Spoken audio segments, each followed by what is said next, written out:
buenas noches de sábado a todos, bienvenidos a Más se perdió en Cuba. Aquí estamos todos dispuestos ya para al menos entretenerles. Si alguna conclusión sacan, felices. Si no la sacan pero se distraen con el programa, pues también felices, qué demonios. Y en fin, empezamos la presentación de nuestra mesa, una mesa de lujo para ustedes, convocada este sábado por la noche. Don Mario Garcés, muy buenas noches. Buenas noches, Bienvenido. buenas. Don Mario, como saben, es diputado del Partido Popular y además portavoz adjunto del grupo del PP en el Congreso de los Diputados. Así es, en ese sitio gracias. que vamos a visitar ahora, porque tengo yo, un poco tarde llega el asunto, tengo una de las procesiones más interesantes, un poco tardía, la procesión de los perdones. Yo pensaba que la de las moradas. Bueno, es También, un poco eso, también, pero como es más Santa amplia, Teresa. es más Bueno, amplia sí, en la colores, veremos, la la veremos. gama, la paleta de colores es más amplia. Don Víctor Sánchez del Real, muy buenas noches. Está la cosa que arde, especialmente los trenes que vienen de Extremadura, ¿eh? Ah, eso sí, Estamos- esos, y mira que esos caben en los túneles, porque no hay túneles, o sea que Eso son más es que, fáciles. si no hay vía va a haber túnel. Diputado de Vox por Badajoz. Qué bonita tierra, ¿eh? Y extensa y con descubrimientos que veníamos comentando fuera de cámara. Sí, comentaremos. Don Alfonso Rojo, director y alma de Periodista Digital. Muy buenas noches. Muy buenas noches. ¿Todo bien, Alfonso? Sí. Razonablemente, que decir. No, bien. Tengo Yo un fui amigo un que niño siempre feliz, dice eso. fui un ¿Todo bien? adolescente feliz y soy un Razonablemente. periodista feliz. Y me llena de orgullo y satisfacción que decía uno que está regateando por ahí, que se reincorpore al programa. Está un tiempo sin venir y yo le he echado mucho de menos. Don Ricardo Ruiz de la Serna, Buenas noches. abogado y sin embargo buena persona. Te faltaba decir. Echabas de menos estos momentos. Hombre, de meterte con la profesión. Absolutamente. Bueno, vamos ya con la procesión de los perdones. Primer perdón, la ley del solo sí es sí, el de Pedro Sánchez. Vamos a escucharlo, luego lo interpretamos. El planteamiento que ha hecho el Grupo Parlamentario Socialista es respetar el corazón de la ley del sí es sí, respetar el consentimiento como el elemento central de la ley del sí es sí, pero sí desde el punto de vista jurídico-técnico dar una respuesta técnica, insisto, técnica, no política, porque la política está dada con la ley del sí es sí a estos efectos indeseados. Si hay que pedir perdón a las víctimas, yo pido perdón a las víctimas por estos efectos indeseados. Este perdón, Alfonso Rojo, a mí me recuerda aquel día cuando éramos jóvenes y te enamorabas de una muchacha cuya familia era fanática del Atleti y tú eras del Real Madrid y te propone la chica en cuestión subir a conocer a los padres. Y en el ascensor le dices así cabizbajo, si hay que disimular un ratito, se disimula. Pero creer en el disimulo no es cosa, ¿eh? A mí me recuerda otra cosa. A mí me recuerda a Arnaldo Otegi. Arnaldo Otegi hace ahora 4 años, en prime time en Televisión Española, puesta a su servicio para que se luciera, tiene 2 frases seguidas vomitivas. Una dice, si hicimos más daño del que había que hacer, lo cual es escalofriante para gente que ha dejado 1000 cadáveres, 4000 mutilados, cientos de viudas, cientos de huérfanos. O sea, si se ha hecho más daño del que había que hacer, y añade, y si hay que pedir perdón, lo pedimos, lo pido. Es exactamente, parafraseando, es la misma frase de Pedro Sánchez. De que Pedro Sánchez no pide perdón ni está arrepentido de nada, la prueba la hemos tenido, que ahora lo dirás dentro de un rato, con la fuga a Doñana.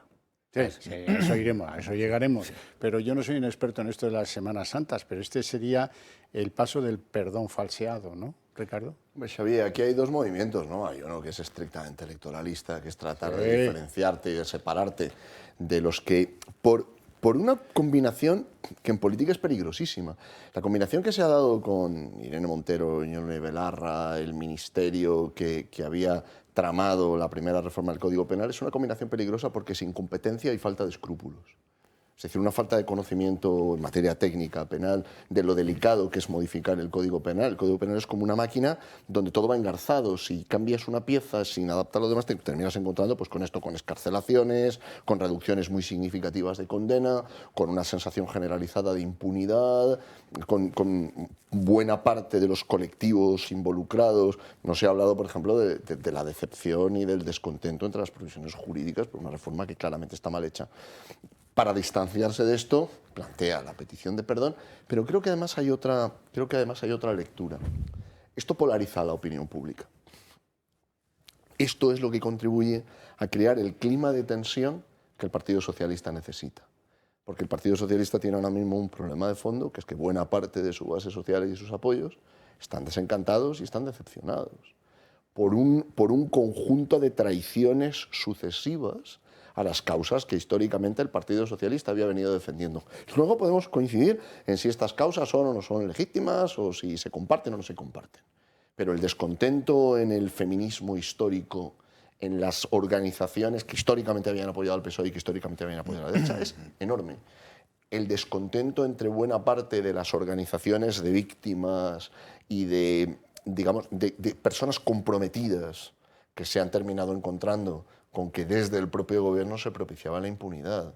Y necesita no solo distanciarse, necesita mostrar que las cosas han cambiado y que ellos están todavía en condiciones de reparar el daño causado. Esto obviamente se aplica a las situaciones que se vayan a dar, a los delitos que se vayan a cometer en adelante, no a aquellos que todavía pueden beneficiarse de la ley penal más favorable. Son unos 3.000 más los que pueden llegar. Sí, el goteo va a continuar. Desde luego el perdón no lo puedes solicitar en una entrevista a un periódico regional, el Correo, ¿verdad? Sino que lo tienes que formular por decencia, por ética, lo tienes que formular en el Congreso de los Diputados, donde se votó la ley, y que quede claro para todos los españoles. Duda, ¿esto fue una exigencia del Partido Popular, Mario Garcés? No. Vamos a ver, esto es la indecencia de la incomparecencia. En el momento que Pedro Sánchez, como presidente del Gobierno y máximo responsable colegiado de lo que ocurrió con la reforma del Código Penal, y voy a decir ahora que te estás equivocando una vez más, porque ¿Ricardo dice, o Pedro Sánchez? No, Pedro Sánchez. Ricardo nunca se equivoca. Ricardo nunca se va y no sería nunca tan vehemente a la hora de decirle algo a Ricardo. Yo mirando a cámara. Es mi dedo directo que no va a la otra. Cuando dice que pide perdón por un error técnico, es falso. Claro. Es un error político. Es un error de magnitud ideológica. Cuando se modificó el Código Penal se hacía con la absoluta convicción, por cierto, expresada por todos los altos cargos del Ministerio de Igualdad, de que el incremento de las sanciones penales o el mantenimiento de las sanciones penales privativas de libertad a violadores y otro tipo, de este tipo de repositorio de delincuentes sexuales era absolutamente innecesario y estéril. Por lo tanto, eso que llaman punitismo feminista estéril es lo que llevó a rebajar las penas de los delincuentes sexuales. Por lo tanto, este es un perdón absolutamente teatralizado. Es un perdón fruto de la pulsión electoral. Es un perdón fruto de lo que es realmente el fenómeno reactivo propio de unas encuestas que le van mal, evidentemente, a Pedro Sánchez. Y el perdón en política, está bien expresarlo. Yo soy el primero que por la vía penitencial y por la vía Semana Santa se puede pedir perdón todo lo que se quiera y pasar el vía crucis que le ha pasado. El principal vía crucis lo están pasando las víctimas. El principal vía crucis lo están pasando las familias. Pero el perdón, sin más, no tiene ningún significado político. El perdón tiene que venir acompañado de exigencias de responsabilidades. Y aquí había dos posibilidades. O que Pedro Sánchez cesara a las ministras contumaces o que ellas mismas presentaran su dimisión por coherencia política. Yo pensé que lo iba a presentar, ingenuamente pensé que lo iban a presentar, pero me di cuenta que hay dos factores por los cuales Montero no ha presentado su dimisión. En primer lugar, porque quiere rentabilizar la ley de vivienda la semana que viene. Y en segundo lugar, porque quieren salir como mártires. Y para ser mártires tienen que ser cesadas. No pueden presentar la dimisión, que sería un acto volitivo y propio de responsabilidad o de autorresponsabilidad. Que Pedro Sánchez esté ausente ya empieza a ser algo claro, pero su nivel de indecencia por incomparecencia, de no prestarse a un momento que, por cierto, hasta Yolanda Díaz compareció, y aquí tenemos a Víctor Sánchez Real, que vio poquito y con esos aplausos tímidos, donde de alguna manera delataba estoy con vosotras, pero ya no estoy con vosotras. Es una situación curiosa, para finalmente representar el desenlace final, en ese abrazo morado, que es el abrazo, como digo antes, de las moradas, el abrazo Santa Teresa de Jesús, de dos mujeres que están absolutamente abandonadas a su infantilismo y a una izquierda populista e irredenta que está, yo creo, firmando los últimos capítulos de su historia en la política democrática de nuestro país. Víctor. Debo discrepar en primer lugar en un aspecto cromático de Mario, y es que no era morado, era lila. Eran dos lilas abrazándose allí, llorantes y compungidas y entre pucheros, que me parece muy bien, pero estamos hablando de personas que ya dijeron a la política se viene llorado de casa, ¿vale? Yo solo cito a las autoras del numerito de la cabra que podemos decir el otro día. Vale. Por partes, lo primero, yo lo siento, pero es que yo soy muy mal cristiano. Yo lo intento, tal, pero yo a este señor no le puedo perdonar. Ni a él ni a ningún miembro del gobierno, ni a ningún miembro de los partidos que soportan o que aupan a este gobierno. Yo siempre, cuando estaba en el mundo empresa o en la docencia, a mí cuando me venía alguien con la excusa, no, es que se me ha comido los apuntes el gato, ¿no? Tal, siempre hay las frases que empiezan por, es que yo pensaba, yo no sabía, me dijeron. ¿A qué ese es el tono de la excusa, como bien ha dicho, cuando no aún más terrorífico? Porque recordemos lo que venimos diciendo aquí en este programa, yo tenía aquí mirando las notas de sucesivos programas en los que hemos estado aquí, llevamos meses diciéndolo, y es que hay cientos, miles de víctimas, de personas afectadas que han visto, y eso es irreparable, repito, es irreparable cómo el agresor, el violador, el malvado ha recibido una ventaja o está en la calle. Somos cientos de miles de personas las que estamos sometidos al riesgo adicional, cada uno, yo lo vengo diciendo ya unos meses en este programa, en su barrio hay una alta probabilidad de que haya un violador liberado. Me da igual si es usted de izquierda, el votante del PSOE de toda la vida o de la UGT. En su barrio han soltado a un violador. Y ese violador no va a volver a la cárcel, con lo cual es irreparable. El daño a las víctimas es impredecible, no, es perfectamente predecible, porque en un 20-25% de los casos los depredadores sexuales vuelven... 32,2% según instituciones penitenciarias en un informe que presentó Fernando Grande Marlaska. ¿Vale? Entonces, si soltamos cientos, significa que tenemos a decenas de violadores que lo volverán a hacer, como dicen todos los días los socios de Sánchez, que volverán a hacer otras cosas. Bueno, a ver, pero solo un detalle. Y es mentira que el PSOE se arrepienta de nada, porque como tú bien dices, hemos sido testigos de cómo el PSOE defendía esta ley en todos y cada uno de sus malvados aspectos, del primero al último. 5 meses. 5 meses largos. Bueno, vamos con el segundo perdón. El segundo, ¿quería usted decir algo? No, que no pide perdón, Sánchez, y no nos confundamos. Es decir, si tú comienzas la frase diciendo si hay que pedir perdón, eso es como el pero. Es decir, el pero, cuando metes el pero en una frase, ya sabes que es lo contrario de lo que has dicho hasta ese momento. Él no pide perdón en ningún momento, pero bueno, la gente juega eso. Vamos con el segundo perdón. Este es más duro, ¿eh? Tengan cuidado si están cenando, no se vayan a atragantar. Es el de Irene Montero.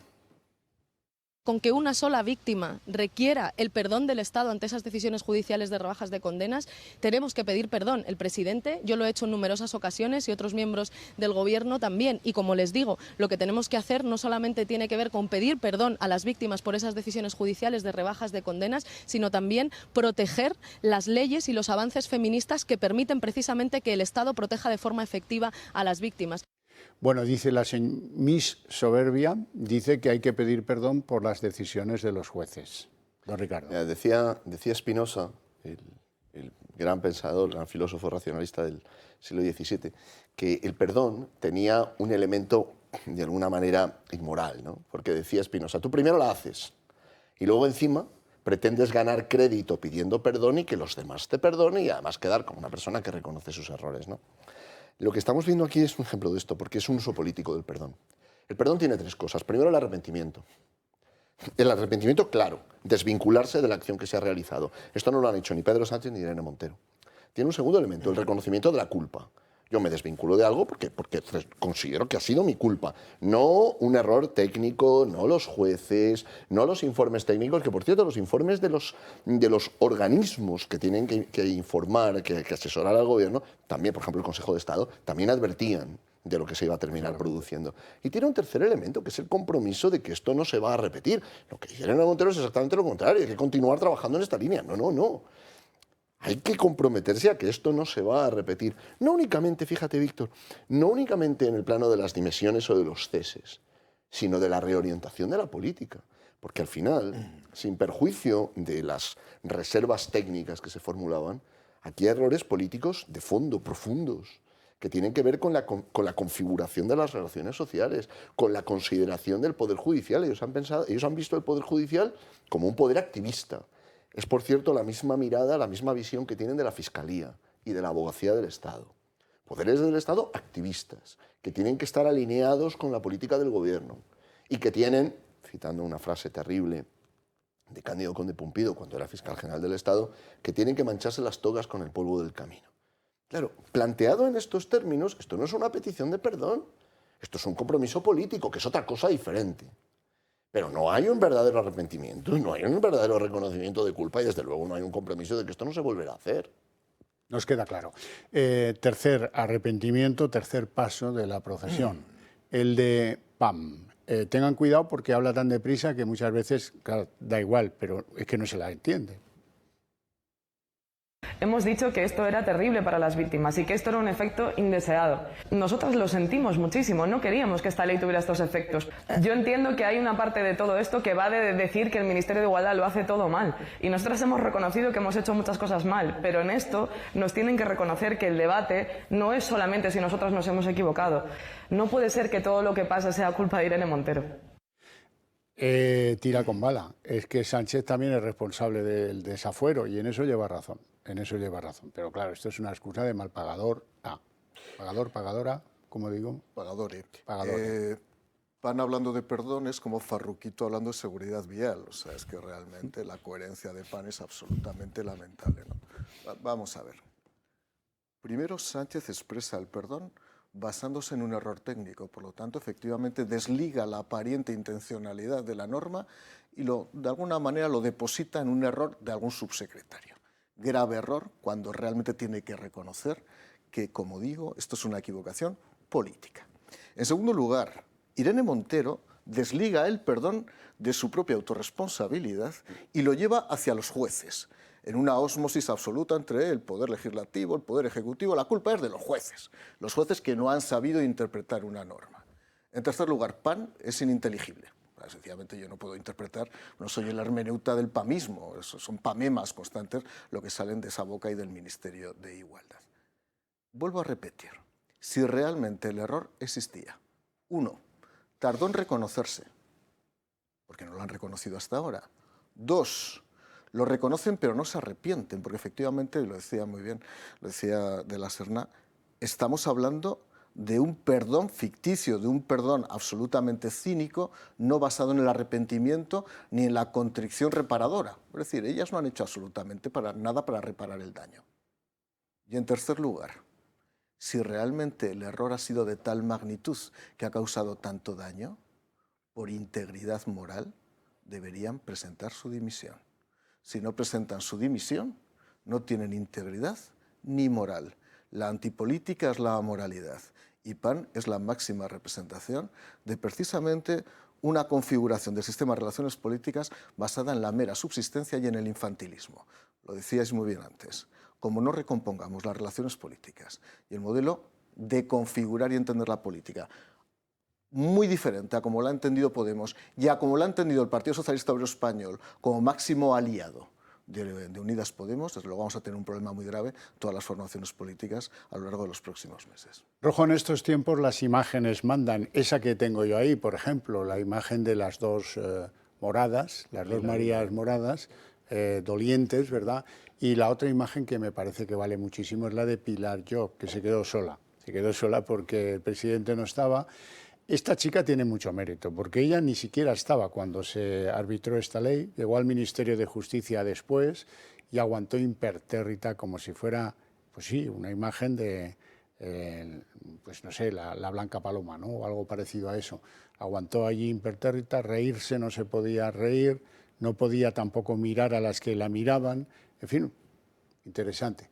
Pero es que no podía hacer otra cosa. Vamos a ver, sí tiene razón esta chica Pan cuando dice no todo es culpa de Irene Montero. No, es una ley sacada de limón por Pedro Sánchez, Irene Montero y el gobierno en su conjunto, colegiadamente, incluidos esos ministros que la prensa adicta al régimen, los tertulianos del pesebre y toda esta canalla aplaude a raudales, o no sé si se dice a raudales o como sea, pero aplaude mucho, que es verdad, es decir, han sido todos. Las decisiones del Consejo de Ministros son colegiadas. Todos han aplaudido la norma, todos han alabado la norma. Y no hay ninguna sorpresa, no es una historia en la que dices de repente, 6 meses después, ocurre salta una colateral indeseada. No, es que desde el día 0, desde el día 1, se empiezan primero las advertencias y después las excarcelaciones. Y nosotros teníamos un contador en Periodista Digital y sacábamos hoy 5 más, y los que pillábamos.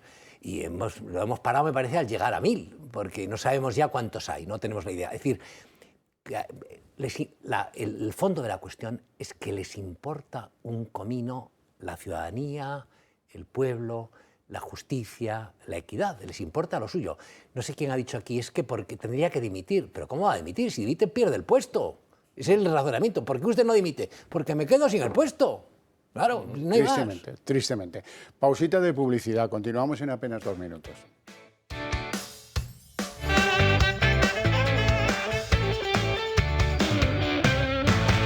Bueno, ya estamos de vuelta. ¿Alguna palabra estaba pendiente, don Víctor? Yo vuelvo a la discusión porque los colores me parecen importantes. Estos ya no son morados, estos son otros colores y esto es importante. Ahora cerraré este ciclo que parece una tontería. Las he descrito antes como lilas, pero no en el sentido del color, sino en el sentido de la tercera acepción de la Real Academia Española, que describe una mentalidad. Búsquenla ustedes, ¿no? Y esta es violeta. Esta, lo que debería tomarse es una infusioncita de violeta, que es un antiinflamatorio, baja la fiebre. Y les está pasando, no sé si estáis notando, y esto es importante, el confrontarlas, en este caso a estas 2 ministras específicamente, tanto que se rasgaban las vestiduras hace pocas semanas algunos es que confrontarlas con esto, es que señalarles, es darles el juego, les estás dando la visibilidad, les estás haciendo el favor a Pedro Sánchez. Que no, que había que confrontarlas. Y fíjate cómo se han pasado del morado al lila y al violeta y hasta el lila, que es mucho más ligerito. ¿Por qué? Porque el objetivo no debemos olvidarlo. ¿Son perversas sus ideas? Sí. ¿Son malvadas sus acciones? También. Ergo, ¿qué tenemos que hacer? No hay que echar a Pedro Sánchez, como algunos postulan, y perdona ahí, Mario, que tiro con bala a tu partido, no hay que echar a Pedro Sánchez y hay un PSOE bueno. No. Hay que echar a los moraos, a los violetas, a los lilas y a los rojos, en sus múltiples también subcolores. Porque o echamos de las instituciones democrática y legítimamente a esta banda que, como bien decía Alfonso, es que no se van porque es que no tienen dónde, antes se decía caerse muerto, no tienen dónde hacer su vida. Es que no tienen nada anterior, ni nada que no sea esto y 4 vídeos progres en la universidad haciéndole la pelota al profe que luego se convierte en otras cosas. Repito, el objetivo es muy claro. ¿Se les está diluyendo? Sí. ¿Están quedando reflejos ante la sociedad? Sí. Cualquiera que hable con cualquier socialista de a pie, incluso con algunos de izquierdas, de cierta mentalidad clásica de izquierdas, empiezan a decir no es esto, no es esto. Y eso ya es un avance en el camino, que no debemos olvidarlo, que no es echar a Pedro Sánchez. Pedro Sánchez es la cúspide de todo esto. Es la pirámide, es toda esta banda de colorines que hay que echarles porque son un verdadero cáncer para esta sociedad. Sobre el verdadero motivo del por qué rectifica Pedro Sánchez es muy revelador el conocimiento de que fue el del CIS, Tezanos, quien le mandó al parecer una nota diciéndole, mira, deducimos que son 612.000 las mujeres que no van a votarte por el tema del solo sí es sí. Aquí hay un problema, Xavier, más profundo que el meramente, digamos, político o estadístico electoralista. Han alienado a una de las bases históricas del Partido Socialista. Y no solamente a efectos de elecciones, sino a efectos de movilización. El Partido Socialista tenía un enorme caladero de votos en las organizaciones feministas de izquierdas. Organizaciones feministas que se han sentido en los últimos 2 años preteridas, maltratadas, despreciadas y finalmente perseguidas. Y va a tener una consecuencia electoral, y va a tener una consecuencia de movilización, porque hay una generación de activismo feminista de izquierdas a quien desde el Ministerio de Irene Montero, desde el Ministerio de Irene Belarra y desde el gobierno de Pedro Sánchez en general se ha maltratado. Que esto luego uno lo puede hacer en una lectura partidista y decir, pues mira, mejor para los partidos de la oposición. Esta es una lectura más en clave de partido. Pero en clave de su base social, la coalición con Podemos la ha socavado. Ha socavado sus apoyos. Claramente. Y luego déjame que haga una pequeña lectura de la imagen. Mira, hay una cosa que Podemos entendió muy bien desde el comienzo. En el tiempo en que vivimos y en la España en que vivimos, desgraciadamente, es más importante dar pena que tener razón. Es más efectivo dar pena que tener razón. Y ellas han decidido optar por la política de dar pena. Mostrarse solas, compartiendo un color, apoyándose la una a la otra, abrazándose. Esto, en la base social de Podemos, minimiza el daño. No quiere decir que no van a sufrir un desgaste, pero se van a presentar como víctimas. Se van a presentar como aquellas a quienes finalmente no se apoyó, no se comprendió, no se dio cariño. Las traicionaron. Efectivamente, las traicionaron las propias mujeres del gobierno. Y luego hay una última clave que no hemos mencionado y que me parece valiosa. Oye, en el gobierno hay 2 magistrados dedicados, iba a decir, en profundidad, con un profundo conocimiento de la ley, que son Fernando Grande Marlaska y la ministra Llop.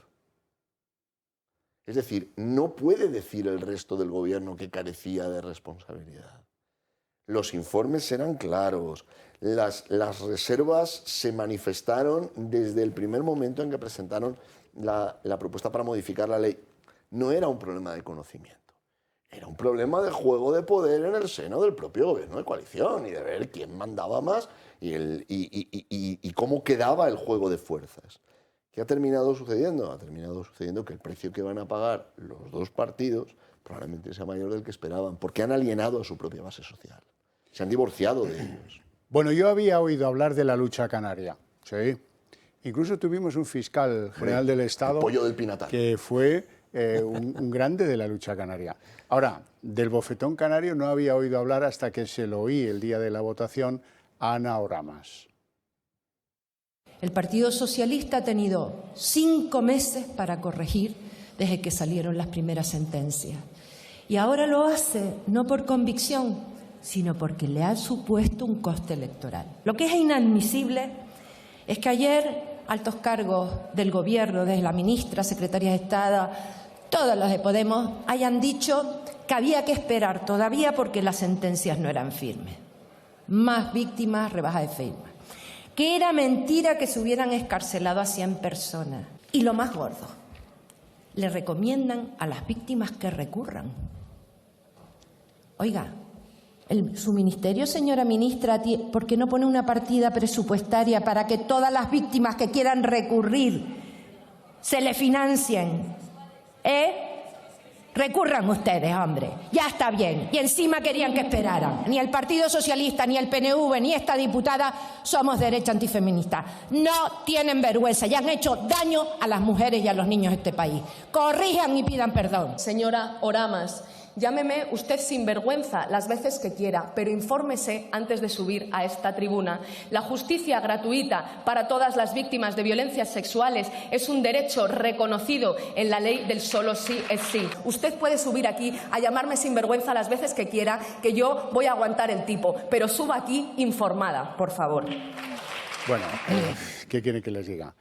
Que son impresentables, ahí se lo dice bien claramente Ana Oramas. Usted quería hacer una precisión. Yo tengo que pedir perdón porque he dicho el pollo del Pinatar y tú tenías razón y era el pollo del Pinar. Sí. Es verdad. Bueno, y yo quiero hacer un apunte. ¿Cómo no?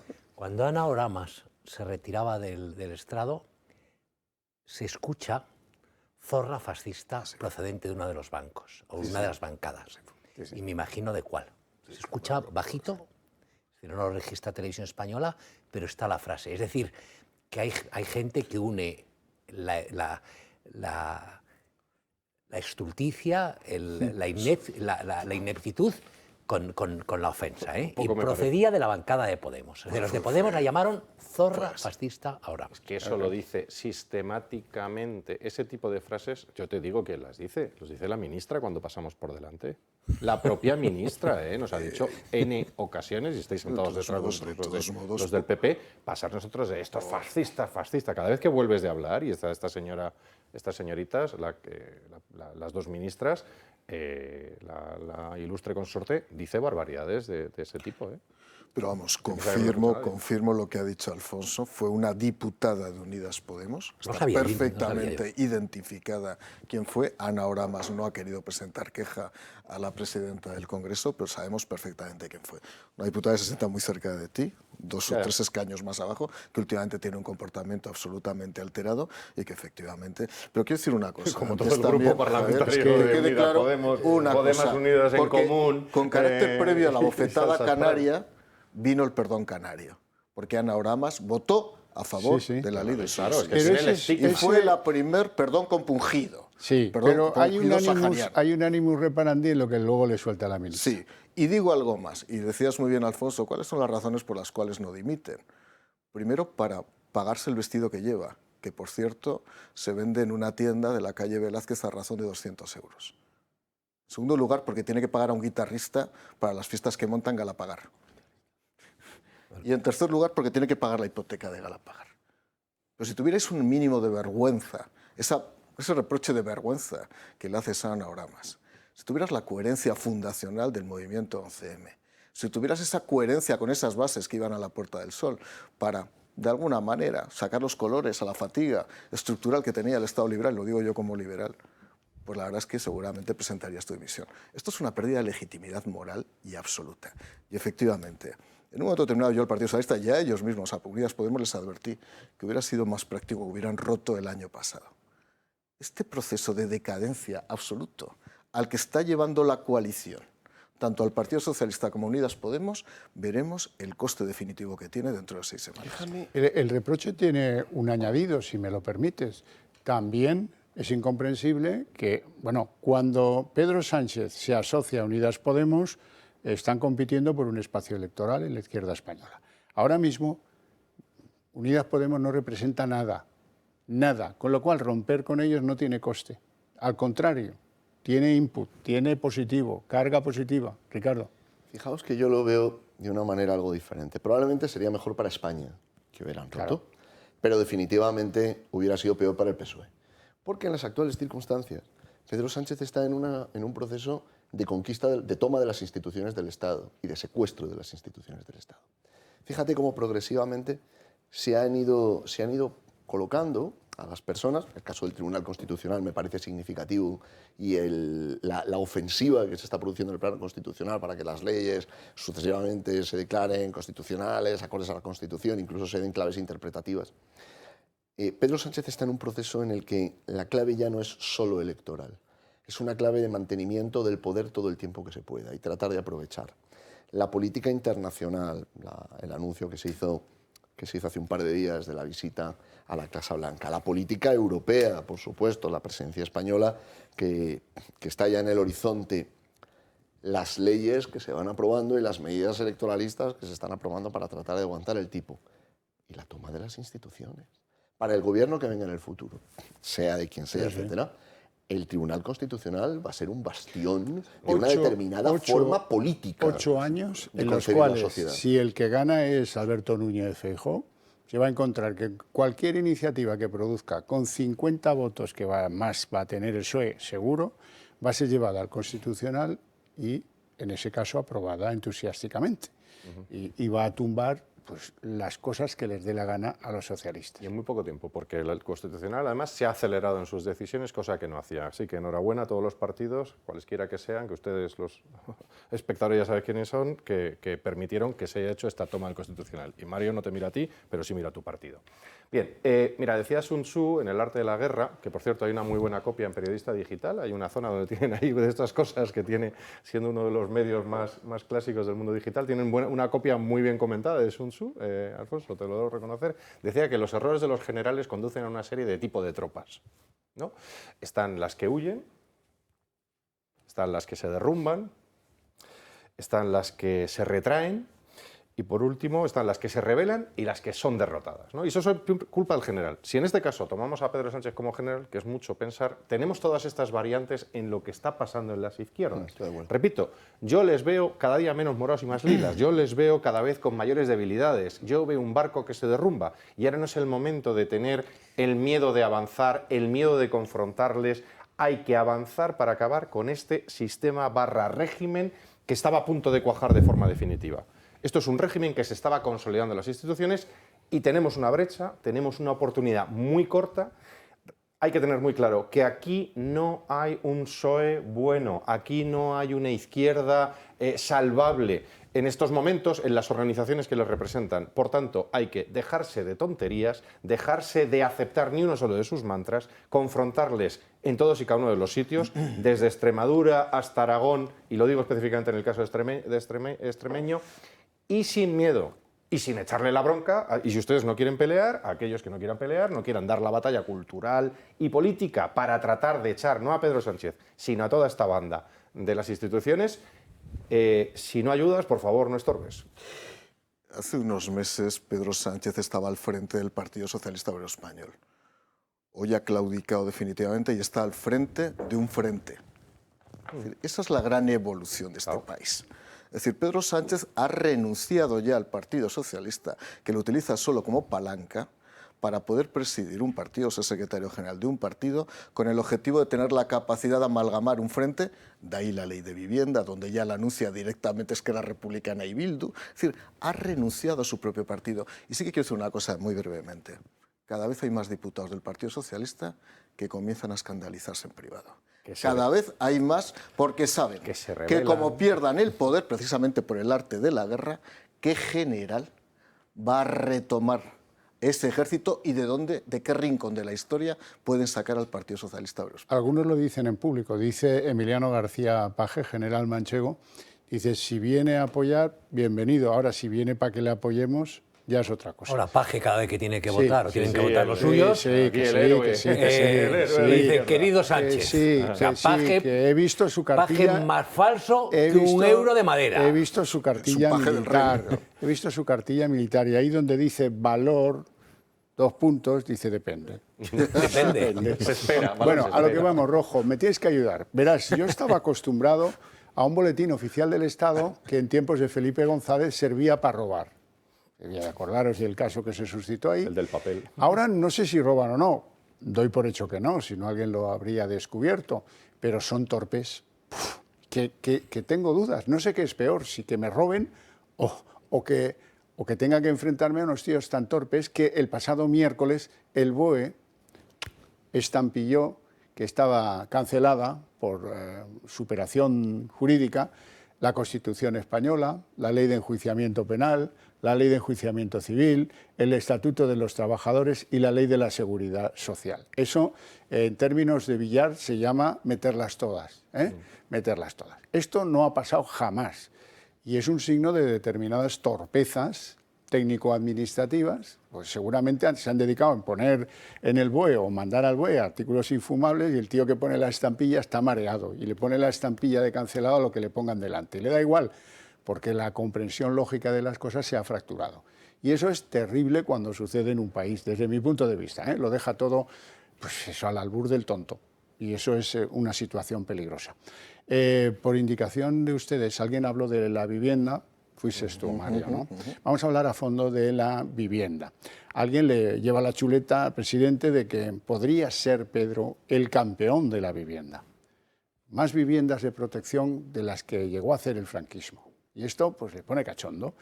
Y pasando por encima de que este anuncio, pues creo que es la tercera vez que se hacía, inventa algo que le había pedido Podemos y nunca se había sumado a ello porque era consciente de la imposibilidad. Y promete, muy pomposo, que va a coger 50.000 viviendas de la Sareb y las va a poner en manos de los que la necesitan. Óiganlo. Se acercan las elecciones y los líderes políticos anuncian medidas para intentar convencer a los votantes. El presidente del gobierno ha pactado con sus socios de Esquerra Republicana de Cataluña y Bildu la ley de vivienda. En la conferencia municipal del PSOE en Valencia, Sánchez prometió la movilización de viviendas. Pues yo hoy en Valencia que junto con Madrid fueron los epicentros tanto de los desmanes como de la corrupción del Partido Popular, quiero deciros que en la semana en la que hemos aprobado la primera ley de la democracia de la vivienda, vamos a ir más allá. Y que el próximo martes en el Consejo de Ministros y de Ministras vamos a aprobar la movilización de 50.000 viviendas de la Sareb para el alquiler a precio asequible. La Sareb es la sociedad de gestión de activos procedentes de la reestructuración bancaria, conocida como el Banco Malo. Moncloa quiere destinar a alquileres asequibles. Pondrá 21.000 viviendas a disposición de municipios y comunidades autónomas. Impulsará el alquiler social de 14.000 viviendas que ya están habitadas y 15.000 que no están construidas. Ni los fondos buitres quieren estos pisos por el estado en el que se encuentran y su localización. Solamente el 15% de la vivienda y el suelo que forma parte de la cartera de la Sareb está en capitales de provincia. El exministro Ábalos ya anunció al comienzo de la legislatura que incrementaría hasta 100.000 las viviendas de alquiler asequible. El gobierno se agarra a este tipo de medidas sociales en año electoral. El gobierno ya ha hecho el anuncio y horas después Nadia Calviño dice, bueno, verán, no van a ser 50.000, van a ser 9.000.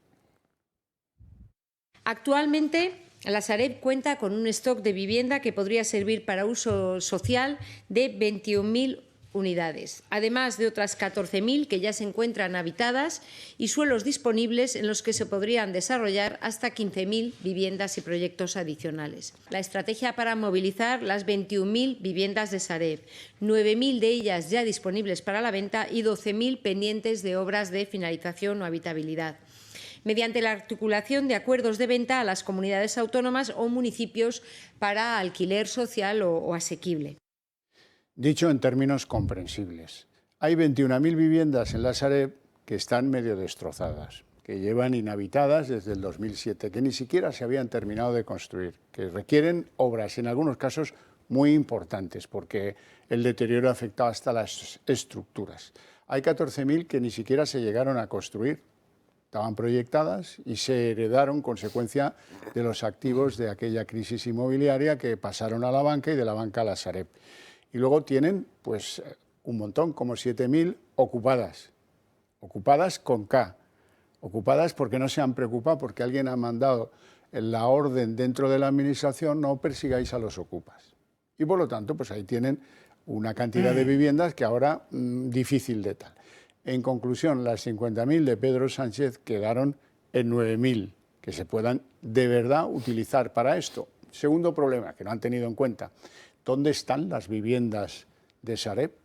Pues están en desarrollos con golf en la costa, están en lugares de playa, están algunas, pocas, en el entorno útil de las ciudades donde hay demanda de verdad. En concreto, en Madrid, la Sareb tiene para ser entregadas mañana a resolver este problema, creo que son 9. Creo que son 9. Hombre, el anuncio de Sánchez era un poco intempestivo, inapropiado, diría yo.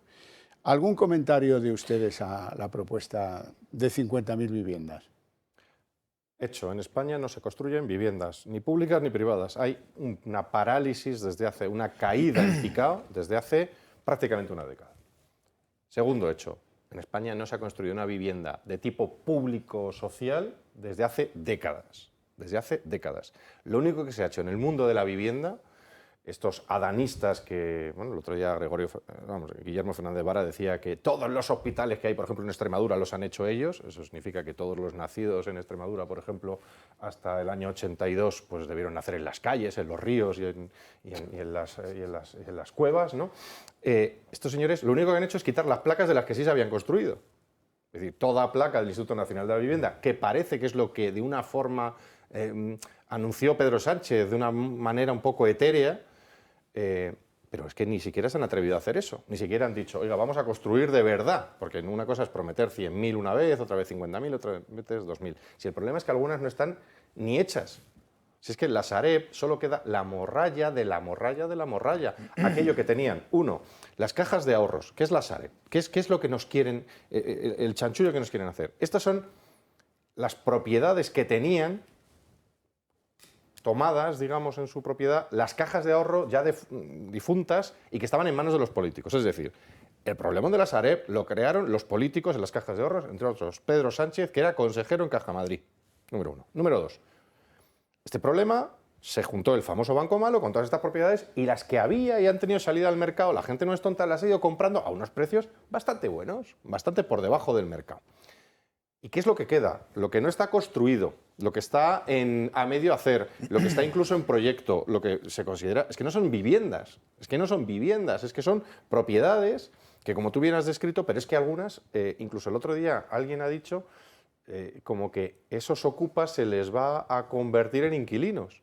Con lo cual, al delincuente se le está dando prioridad. Fíjate la ironía es que al español que está cumpliendo, que paga sus impuestos, no le estamos dando acceso a esas viviendas, sino que se la vamos a dar a los que están ya ilegalmente ocupándolas en estos momentos.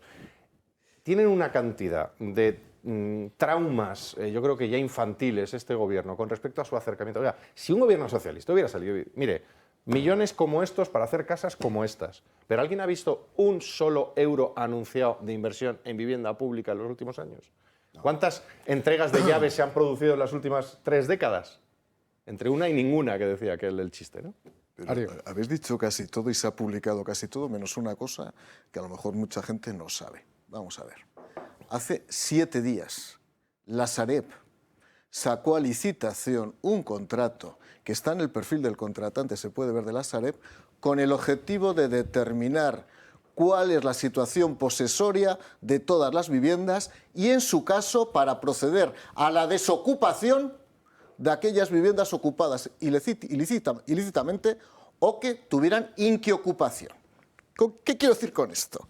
Que por una parte la Sareb actúa profesionalmente hace 7 días con el objetivo de determinar el inventario real de sus bienes, y va Sánchez, porque le han hecho la ocurrencia de pronto a alguien de su gabinete y dice, no, es que voy a utilizarlas para ponerlas a disposición de personas vulnerables. Ese concepto de vulnerabilidad que hemos acuñado parte de la clase política, eso se llama la clase política. Explicádmelo. La Sareb depende de economía.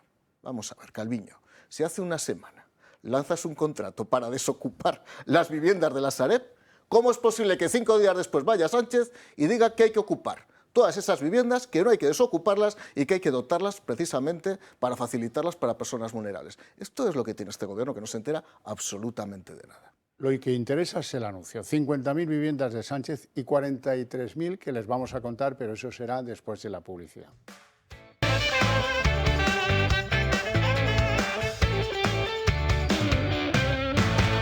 Estamos en el anuncio de Suárez Constructor.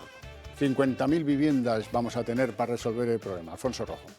Vamos a ver, decía Garcés, ¿cómo es posible? Porque el objetivo no es construir viviendas ni llegar al público. El objetivo es 5 minutos en el telediario y unos titulares. Y eso lo han conseguido.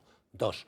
Muy relevante es en la cuadrilla del capataz Sánchez Constructor, ¿quiénes van? Va de paleta RC, los golpistas de RC, va de lampista. Delineante. Llevan a los zarapastosos de Podemos y llevan para hacer el cemento a Iceta.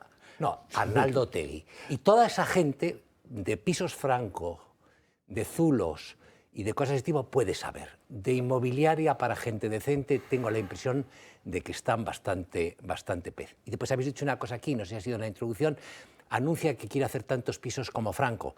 Desde el año 61, justo después de que en España se estrenase una película genial que es El Pisito, que recomiendo a todo el mundo verla, hasta el año 75, que muere en una cama del Hospital de la Paz Franco, se hicieron 4 millones, casi 100.000 viviendas protegidas, de aquellas muy pequeñitas, las ves.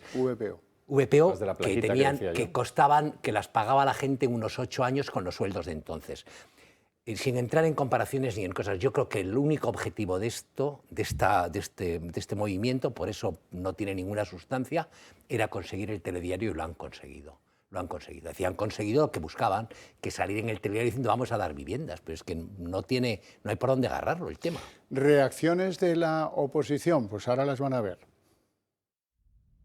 La ley de vivienda sale del Consejo. Buenos días. Aún tendrá que ser ratificada por el Congreso y el Senado, pero para el Ejecutivo es todo un éxito. Es una ley absolutamente respetuosa con las competencias de las comunidades autónomas. Tienen que hacer es ejercer sus competencias en el marco de esta ley. Una parte de los socios de Sánchez muestran así su orgullo. Euskal Herria Bildu ha hecho el trabajo que tenía que hacer. Duele ver al PSOE moviéndose por emergencia electoral y no por emergencia social. Seguiremos negociando, seguiremos hablando y sobre todo leeremos la letra pequeña. Otros lo critican. Y que esto lo avalen partidos como Bildu o como partidos como Esquerra, pues a mí se me hace extraño.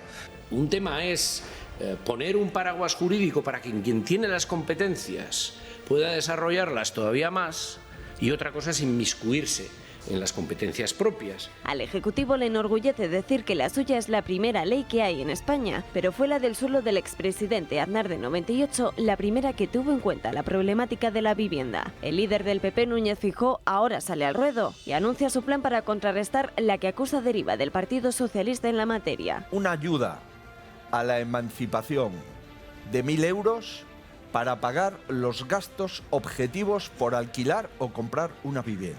Ampliar el bono de alquiler joven, incrementar las cesiones de suelo dotacionales. Más suelo público, incentivos fiscales y ayudas directas para los jóvenes. Y medidas que, dice Feijóo, deberían formar parte de un gran acuerdo de Estado. Los populares critican que en tantos años de legislatura al Partido Socialista no se le haya ocurrido hacer nada para hacer frente a un problema que lleva años tensionando a familias y a jóvenes en España, sobre todo en grandes capitales como Madrid y Barcelona. Es evidente, y le doy la razón a Feijóo, que para resolver esto hay que liberar suelo público y hay que ponerlo en manos de promotores y hay que favorecer eso con financiación y hay que.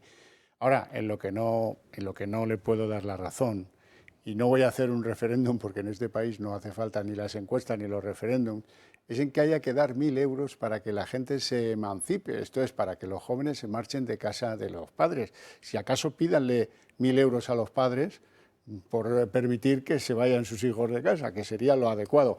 A ninguno de los que, en fin, están sentados aquí, creo que les ayudaron con dinero para que se marcharan de casa de sus progenitores, ¿verdad?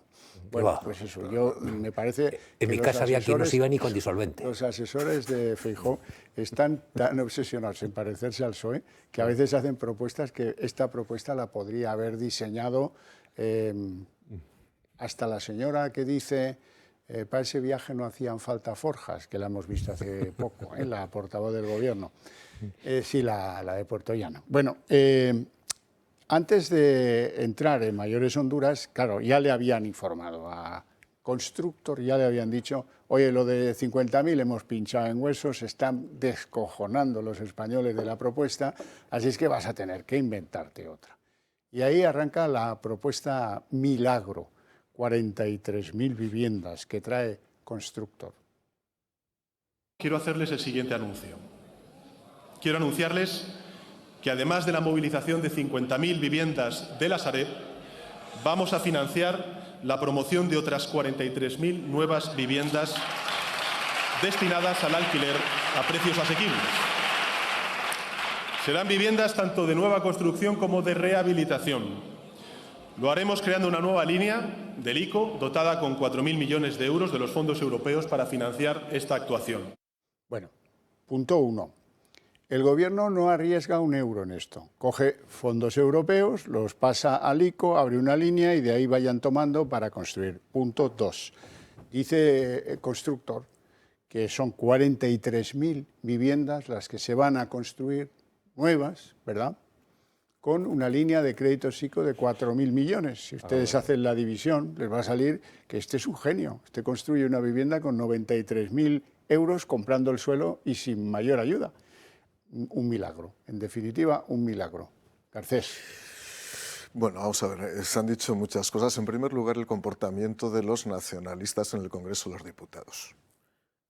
Esquerra Republicana y Bildu han aceptado que haya una ley de vivienda estatal, lo cual me parece un cambio significativo, frente al PNV. Sí, porque la de Aznar la averiaron ellos. Sí, pero ellos son capaces de renunciar a la descentralización política y al soberanismo siempre y cuando se concedan sus pretensiones, ¿no? O sea, que Bildu y Esquerra Republicana accedan a una ley que efectivamente la vivienda es una competencia autonómica, es que es así de claro. Es verdad que puede haber una configuración, pero del orden de planificación urbanística, dentro de lo que es la Constitución española reservada al Estado, pero vivienda es competencia. Ahora, lo que me gusta es ver cómo bracea el PNV. Me gusta ver cómo navega el PNV en las aguas procelosas del Cantábrico. Sí, pero no. Sí, pero ya lo veré. Yo que soy vicepresidente de la Comisión de Fomento y de Vivienda y además soy el portavoz responsable de toda el área, me gustó ver el otro día el PNV cómo se abstenía, pero no sabía si votar sí o no. Es que no me gusta, es que invade mis competencias, pero es que probablemente la consejera del Gobierno vasco sea del Partido Socialista y aquí hay que mantener los equilibrios. Y entonces, estas situaciones es curiosa cómo el nacionalismo es fijo discontinuo. En segundo lugar, que el Partido Socialista prometa sistemáticamente viviendas forma parte ya de, en fin, del genoma socialista. Hay una lideresa, como dirían ahora algunos, extremeña, maravillosa, del Partido Socialista, aquella que dice que Ceuta y Melilla tiene que ser marroquí, llamada Trujillo, que en su momento montó una agencia inmobiliaria pública. Por cierto, la tuve que desmantelar yo cuando llegué al Ministerio como subsecretario del Ministerio de Fomento, donde se llegaron a dar las Finder Kelly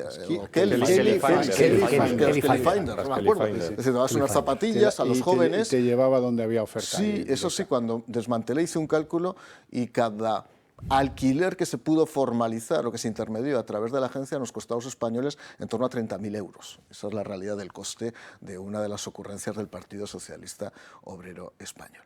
A partir de aquí, hay dos formas de, desde luego, lo que ha hecho Sánchez es por una parte recurrir al Ministerio de Fomento y por otra parte recurrir al Ministerio de Economía. Lo de la Sareb, evidentemente, no se corresponde con la realidad y lo habéis dibujado perfectamente. Tanto es una gran mentira que desde luego se va a reconocer. Yo interpelo el miércoles que viene a la ministra de Fomento y voy a esa segunda parte.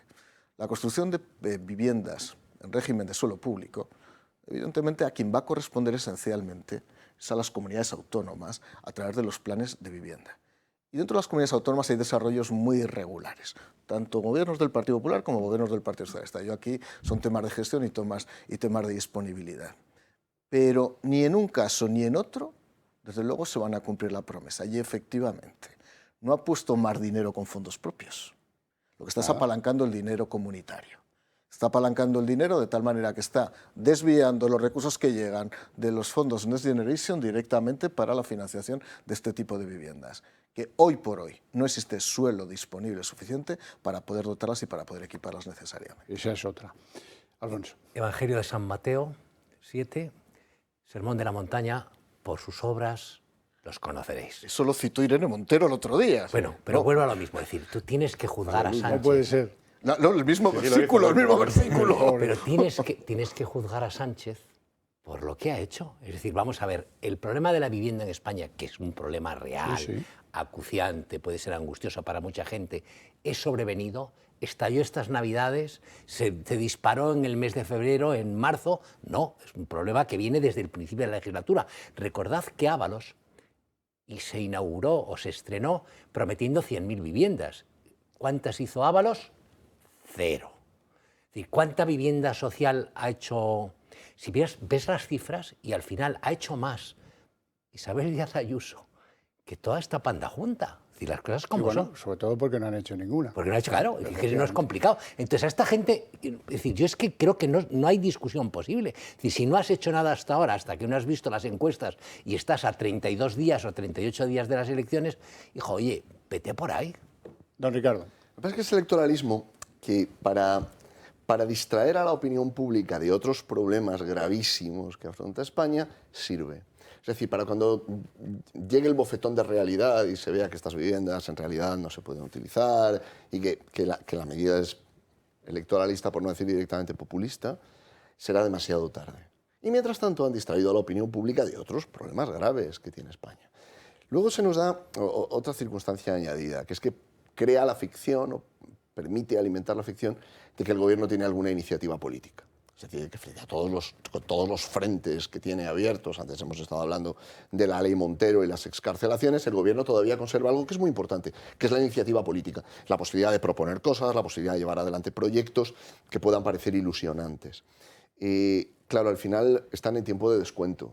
Están en el boxeo tratando de mantenerse en pie ante una sucesión de golpes que les vienen cayendo y que cada vez van, digamos, que cada vez ponen al gobierno en una situación más difícil ante instancias que ya no controlan. Por ejemplo, la Unión Europea. Hemos hablado muchísimas veces de cómo la Comisión Europea y el gobierno alemán fueron fundamentales, Angela Merkel, fundamentales en la caída de José Luis Rodríguez Zapatero. Y que José Luis Rodríguez Zapatero resistió hasta que le dijeron que no podía resistir más y que tenía que ir a elecciones y que hasta aquí había llegado. Y hemos dicho muchas veces que esto mismo va a suceder con Pedro Sánchez. Y en la Comisión Europea y en el Parlamento Europeo se va viendo cada vez con mayor claridad la realidad de lo que es Pedro Sánchez, la desconfianza que existe hacia el gobierno de Pedro Sánchez. Más allá de los gestos efectistas, las relaciones con la República Popular China, el viaje a los Estados Unidos, la recepción en la Casa Blanca, estos son los problemas de los que quieren distraer a los ciudadanos. Con este tipo de fuegos de artificio, que tendrán una vida muy limitada y una vida efímera, pero suficiente como para crear esa impresión de que el gobierno aún está a cargo o al frente de algo. Víctor. Primero la crítica y luego la solución. Vamos a ver, primero la crítica. Lo de Pedro Sánchez con el Sareb, esto me ha recordado muchísimo a mi queridísimo abuelo Emilio, en el que decía, me he encontrado un botón, me he tenido que hacer un traje, ¿no? Se piensa que porque se ha encontrado un botón ya tiene un traje, ¿no? Tienes un botón y probablemente, y evidentemente de segunda mano y que estaba en el suelo. Lo segundo, grandes expertos están asesorando a este gobierno, ¿no? RC y Bildu, ¿verdad?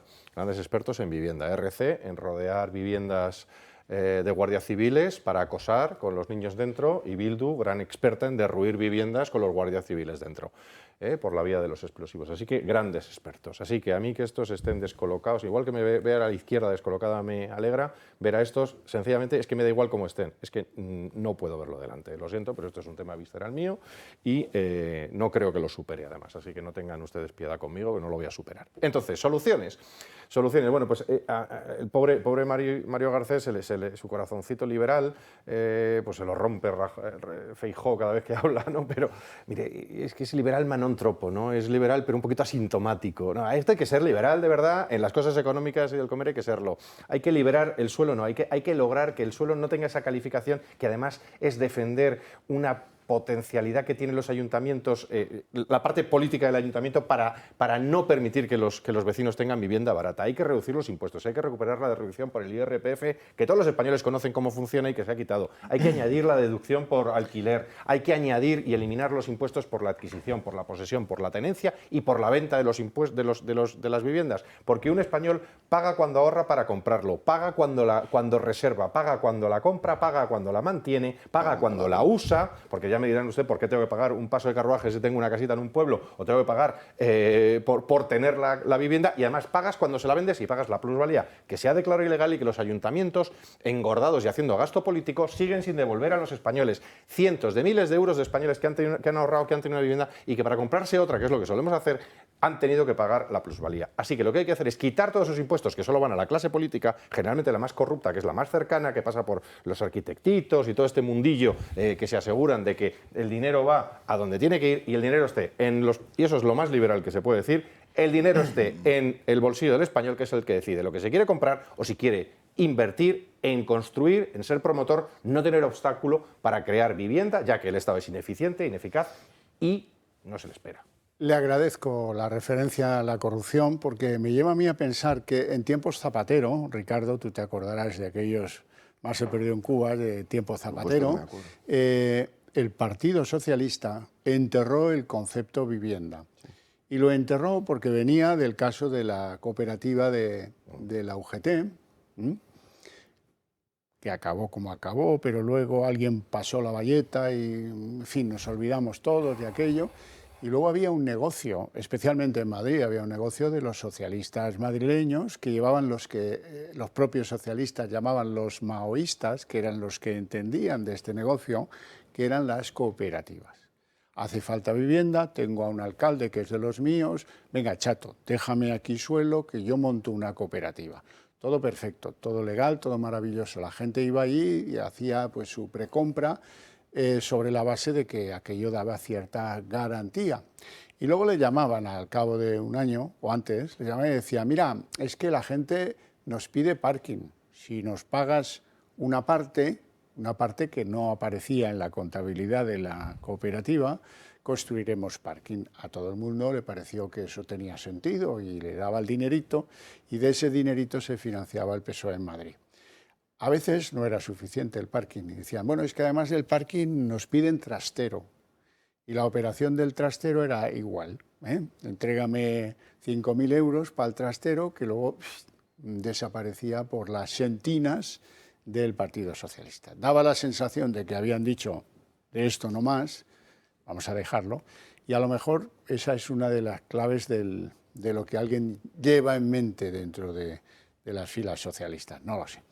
¿Alguna conclusión más a partir de las ofertas de vivienda? Ah, sí, me interesa mucho. Tú has dicho que ibas a interpelar a la ministra del ramo, ¿no? Bueno. La ministra del ramo sigue empecinada en otra de las cosas que hace que esto no mejore para los españoles. Ahora lo van a ver. Esta señora sigue defendiendo el poner un tope al aumento de los alquileres. Topar el precio de los alquileres se ha demostrado en París, en Berlín o en Barcelona que no funciona, que reduce la oferta. Como no hace falta ser economista para entender esto. Bueno, en primer lugar, una anécdota. El otro día asistí a la inauguración, al estreno de Nixon en Pekín, una gran ópera.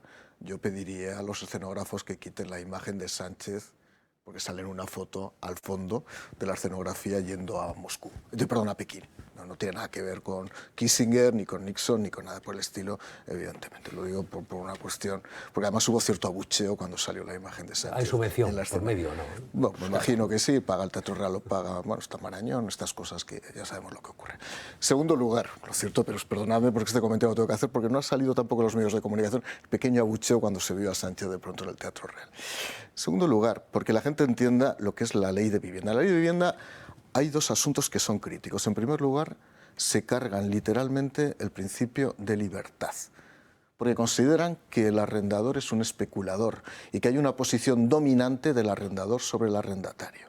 Y entonces, ¿qué es lo que hacen frente al principio habitual, por cierto, desde la Ley de Arrendamientos Urbanos de los años 50 de Franco, donde primaba la voluntad de las partes sobre las reglas supletorias que establecía el derecho civil?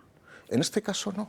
En este caso se impone directamente la ley sobre la voluntad de las partes. Por ejemplo, los gastos aparejados a la formalización del contrato de arrendamiento en todo caso corresponderán al arrendador. Todos los gastos de agencia de intermediación corresponderán en todo caso al arrendador. Eso es el desequilibrio absoluto del principio de libertad de partes y del acuerdo. Si además estableces topes a los precios de la renta arrendaticia, se van a producir dos fenómenos que se han producido ya en otros países. Uno, se va a contraer la oferta y al contraerse la oferta van a subir los precios. Vamos a decirlo en Román Paladino.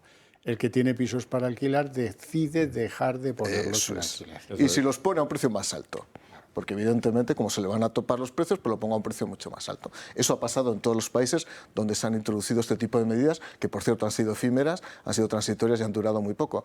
Porque no tiene ninguna lógica establecer para un liberal como yo una medida de este tipo, pero desde luego dejarlas ya indefinidamente, mucho menos. Bueno, avanzamos. De manera que tenemos el tema de la construcción de viviendas, el problema de la vivienda y el tema de Doñana y del uso del agua. Y esos son los dos grandes combustibles que alimentan por lo menos la precampaña electoral. Sin la precampaña seguramente, pues, oiga, que lo de Doñana empezaron a discutirlo en la anterior legislatura. Probablemente no hayan sido muy finos a la hora de aprobarlo justo cuando empieza la campaña. Pero bueno, ahí está la cosa y eso hecho está. La cuestión es que le han dado el combustible a Sánchez para ir a Doñana. ¿Para ir a Doñana a qué? Pues a hacer política contra la Junta de Andalucía, hacer política contra el acuerdo de Partido Popular y Vox que estudia regular los regadíos de las partes limítrofes de Doñana. No de Doñana, de las partes limítrofes a Doñana. Bueno, pues eso, si hay algo que le puede perjudicar de verdad, a los recursos hídricos de Doñana es que se trate en campaña electoral, que le pongan la brocha gorda de yo ahora te insulto con esto, ahora me insultas tú y ahora no sé qué. Vivienda y Doñana. Sánchez coge impulso y se ausenta del Congreso para buscar en Doñana los votos que se le escapan. Hago un llamamiento a la reflexión y también a la rectificación. Abandonar posturas soberbias, por mucha mayoría absoluta que se tenga, Esto no va de coste electoral. Sin ronda de preguntas, al presidente le ha faltado tiempo para responder a por qué ha utilizado dos Falcon para acercarse hacia este enclave. A 30 kilómetros de distancia, Núñez Feijóo califica su actitud de hipócrita. Que el gobierno no venga a manosear Doñana para echarle la culpa a los andaluces del problema del agua de España. Y critica que haga uso de este medio para un trayecto de 45 minutos y que podría haber hecho en un AVE y que contamina casi tanto como un ciudadano europeo en apenas 3 meses. No es coherente venir en Falcon a defender Doñana y Doñana se defiende ejecutando infraestructuras. En la Moncloa han marcado a Juanma Moreno Bonilla como un objetivo a batir por sus políticas en la zona, pero desde Madrid rechazan que haya ninguna conspiración. La protección de Doñana y la crisis del agua han marcado las agendas del gobierno socialista y de la oposición, pero también la vivienda. El acceso de los jóvenes al alquiler o a una hipoteca se ha convertido en uno de los focos de la pugna política entre PP y PSOE a días de las elecciones territoriales. Sánchez, con su anuncio electoral desde la tribuna del Congreso de crear 45.000 pisos más de alquiler asequible, pretende reactivar el voto de los menores de 35 años y un gran caladero en el que también se está centrando el PP. El bono al alquiler joven que aprobó el Ejecutivo el año pasado de nada le está sirviendo a un sector de la población que lidera la tasa de paro de todos los países de la OCDE. No todos los estrategas de Sánchez son torpes, son malos, no. Todos no. Esto es brillante. Llévate el combate a un lugar en el que esté por empezar, empiezas sacudiendo tú y vete a una comunidad que no esté en riesgo electoral y vete a un problema en el que puedas asociar visiones ecologistas de gente que está por defender a los patos sin haberlos conocido. Víctor Sánchez del Real. Sí, salvo por un error que no se dieron cuenta, y es que, claro, parece que el señor Sánchez lo que está defendiendo es su chalecito de verano en Doñana, que es el que lo utiliza, el que le pone mosquiteras a precio millonario, el que, ¿de acuerdo? El que tiene una máquina que a través de la humedad produce 200 litros de agua diaria. Exacto, ese Pedro Sánchez. Pedro Sánchez está mirando que su cortijito, que le va a durar muy poquito, por cierto, este cortijo, sí tenga agua. Y al señor Sánchez le preocupa el agua, pues lo que a mí, la supervivencia del Partido Socialista en el futuro de la política de España. Es decir, tiende a nada, porque mientras está haciendo esto y se está regando las vestiduras por una hipotética utilización de las aguas subterráneas, etcétera, etcétera, que se está regulando, y por cierto, no sé qué partido, que creo que se llamaba PSOE, ha gobernado durante no sé cuántos años en Andalucía, varias décadas, y este problema estaba ahí y no lo han intentado atajar. Mientras tanto, este mismo señor, este mismo gobierno, decide que en medio de la sequía que tenemos, no voy a decir pertinaz, sino que estamos volviendo a la sequía, una sequía que está devastando los campos porque ni la alfalfa crece, no está cuajando la flor en el olivo, el desastre que viene de alimentario para la próxima temporada, agárrense ustedes los bolsillos, se lo digo los que venimos de provincia de campo, agárrense los bolsillos porque la que viene no es la inflación, la que viene es la escasez. Y en medio de todo esto, ¿qué hace el gobierno de Pedro Sánchez? Empieza a derruir. Somos el país que más está derruyendo presas, represas, pantanos. Concretamente, este mes, Valdecaballeros, una presa que es el ejemplo del desastre, porque es la no construcción, una central nuclear en Valdecaballeros, la que tenía que tocar en Badajoz, que hubiera generado una riqueza en el entorno, quedaron allí una serie de instalaciones. Está, por supuesto, porque estaba al 90% construida, y quedó una de las presas que servían. Y allí se ha creado un entorno, yo lo he subido vídeos, se ve todo, es un entorno natural, que además tiene agua guardada. ¿Para cuándo? Para cuando vienen maldadas. ¿Cuándo vienen maldadas? Este año. Y eso no lo han pensado los estrategas de Moncloa. Que todas las comunidades agrícolas de este país, que son el 80% de las provincias, y además son prácticamente el 75% de las que se decide voto en estas elecciones, están en la sequía, en que no llueve.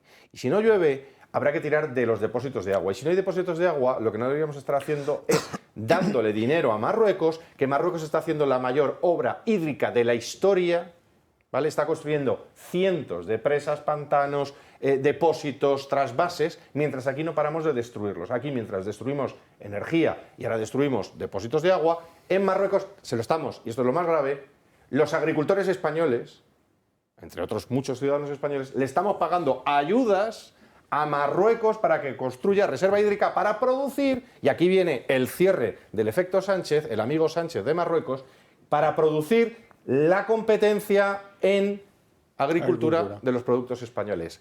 Chúpate esa y no te vayas a Doñana. Vete a Marruecos a rendir cuentas a los que estás ayudando todos los días. Alfonso.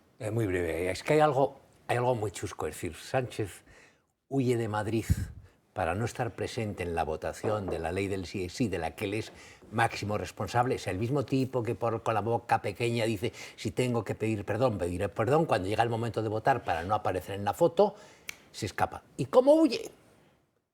¿En coche? ¿En caballo? ¡No! En Falcon. Es decir, que evidentemente es lo más contaminador para distancias relativamente pequeñas. Es decir, hay toda una contradicción en la historia. Y después hay un detalle sobre el que yo quiero poner el acento. Falcons, perdona. Dos Falcons. No, dos Falcons. Pero yo que quiero poner... Es decir, cuando tú ves cómo funciona la izquierda en España, la izquierda del PSOE, da la impresión de que están siempre a las puertas del poder para cambiar las cosas. En la España, desde la muerte de Franco, la izquierda, el PSOE, solo o en compañía de otros facinerosos, ha gobernado 25 años. O sea, han estado 25 años. Y en algunas comunidades, como Andalucía, han gobernado 40. Es decir, que toda esta historia de el agua en Doñana o Doñana, oiga, ¿cuánto tiempo llevan ustedes ahí gobernando? Es decir, ¿qué han hecho ustedes? Exactamente él. Sánchez está en el 5º año triunfal. Está en el 5º año triunfal. Es decir, ¿qué nos va a contar ahora que estamos a la puerta de las elecciones? Todo está motivado por qué hay elecciones el 28 de mayo y por qué hay elecciones a fin de año. Y todo lo demás, filfa. Don Ricardo. Pedro Sánchez tiene que dar muchas explicaciones acerca de lo que está haciendo con Marruecos.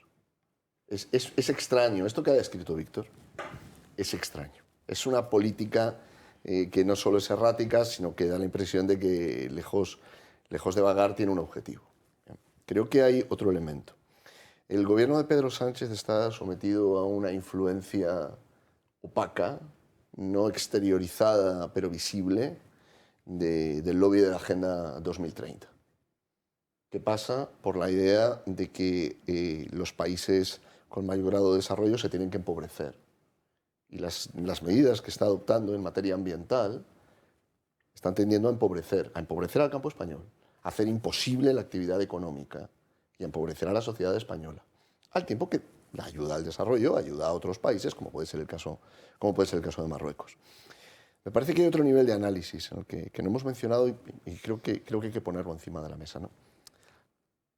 El medio ambiente se ha convertido en la gran coartada para tomar cualquier clase de decisión que quieras y hurtarla al debate político.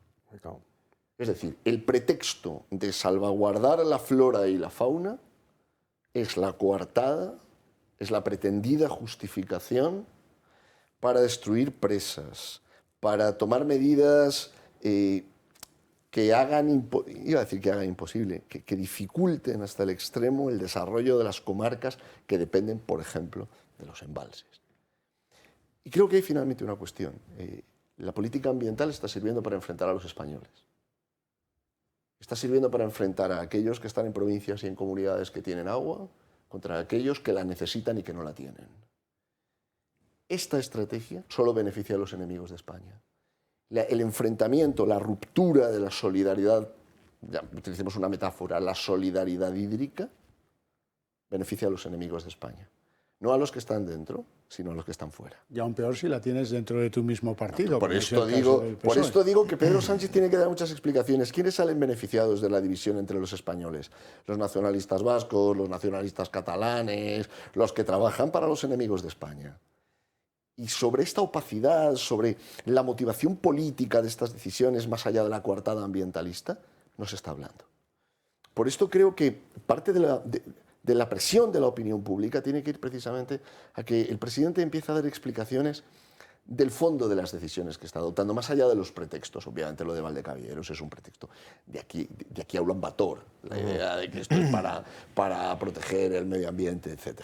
Ulan Bator es provincia de Mongolia, capital de Mongolia. Y provincia. Capital de Mongolia. Y provincia. Pausita y a la vuelta continuamos.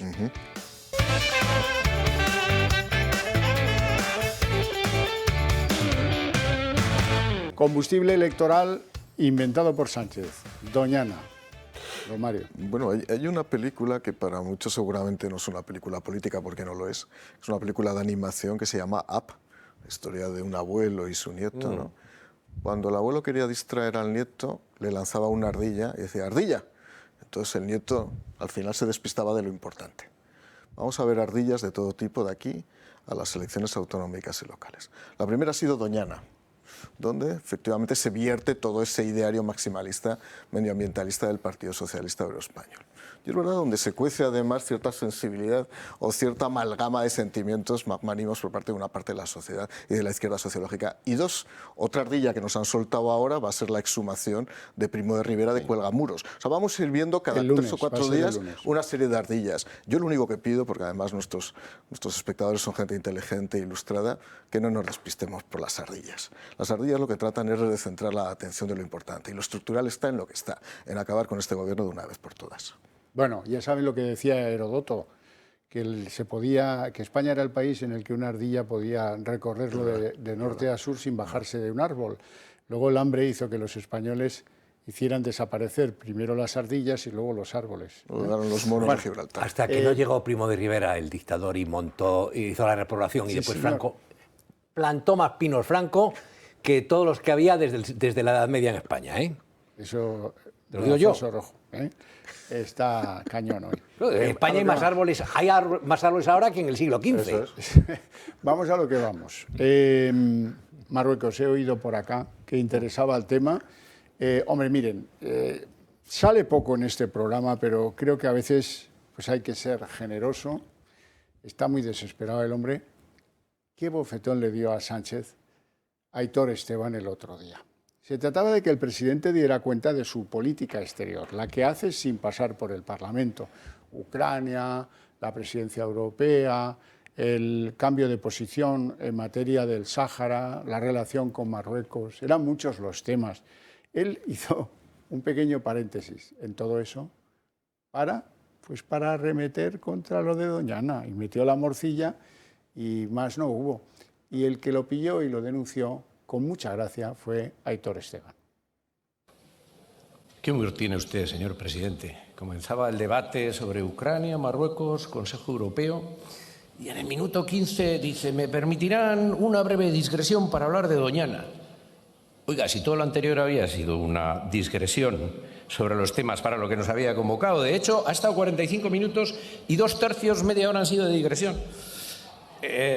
Claro, si no, que se nos avise que vamos a hacer una especie de debate del Estado de la Nación, y entonces tendríamos más tiempo también, claro, señora presidenta.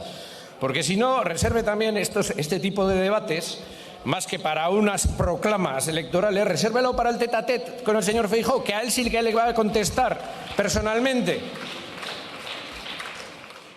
Pillado, gocha. Lo ha pillado, pero ¿de qué manera lo ha pillado? Y además está muy bien. Bueno, el presidente pasó por el Parlamento, y ¿qué dijo de Marruecos y del cambio copernicano de la política española respecto del Sáhara? Nada, absolutamente nada. A él le reprochan cada vez que sale de Madrid, se va a Burgos, a Segovia, a Mislata, y aparecen izquierdistas, porque yo no he visto a nadie en manifestaciones de Vox o del Partido Popular o de Ciudadanos que lleve banderas polisarias. Siempre las he visto en manifestaciones del 1 de mayo, en la fiesta del trabajo, en cosas del Partido Comunista. Ahí sí las he visto. ¿Y qué le dicen esos tipos que aparecen ahí pues muy encendidos? ¿Cuánto te paga Marruecos? Traidor, ¿cuánto te paga Marruecos? Esto le tiene que doler. Es cuando él dice eso de, bueno, vale, y no los calma ni les da explicaciones. Así es que, bueno, ha pasado por el Parlamento, ha dicho que Marruecos es un socio estratégico brutal. ¿Qué más ha dicho? Que han abierto las fronteras de Ceuta y Melilla, cosa discutible, por cierto. Falsa. Que llegan menos inmigrantes ilegales. Él no usa este término, él dice inmigración irregular. Irregular, sí. Claro, ilegal sería, seguramente se lo comerían vivo los de Podemos, ¿no? Y poco más, y no aclara absolutamente nada de algo, y sobre todo, esto me duele, que la oposición no le centre el reproche en lo más grave. Lo más grave de lo que pasa con Marruecos es que nos ha costado el contrato de suministro de gas natural con Argelia.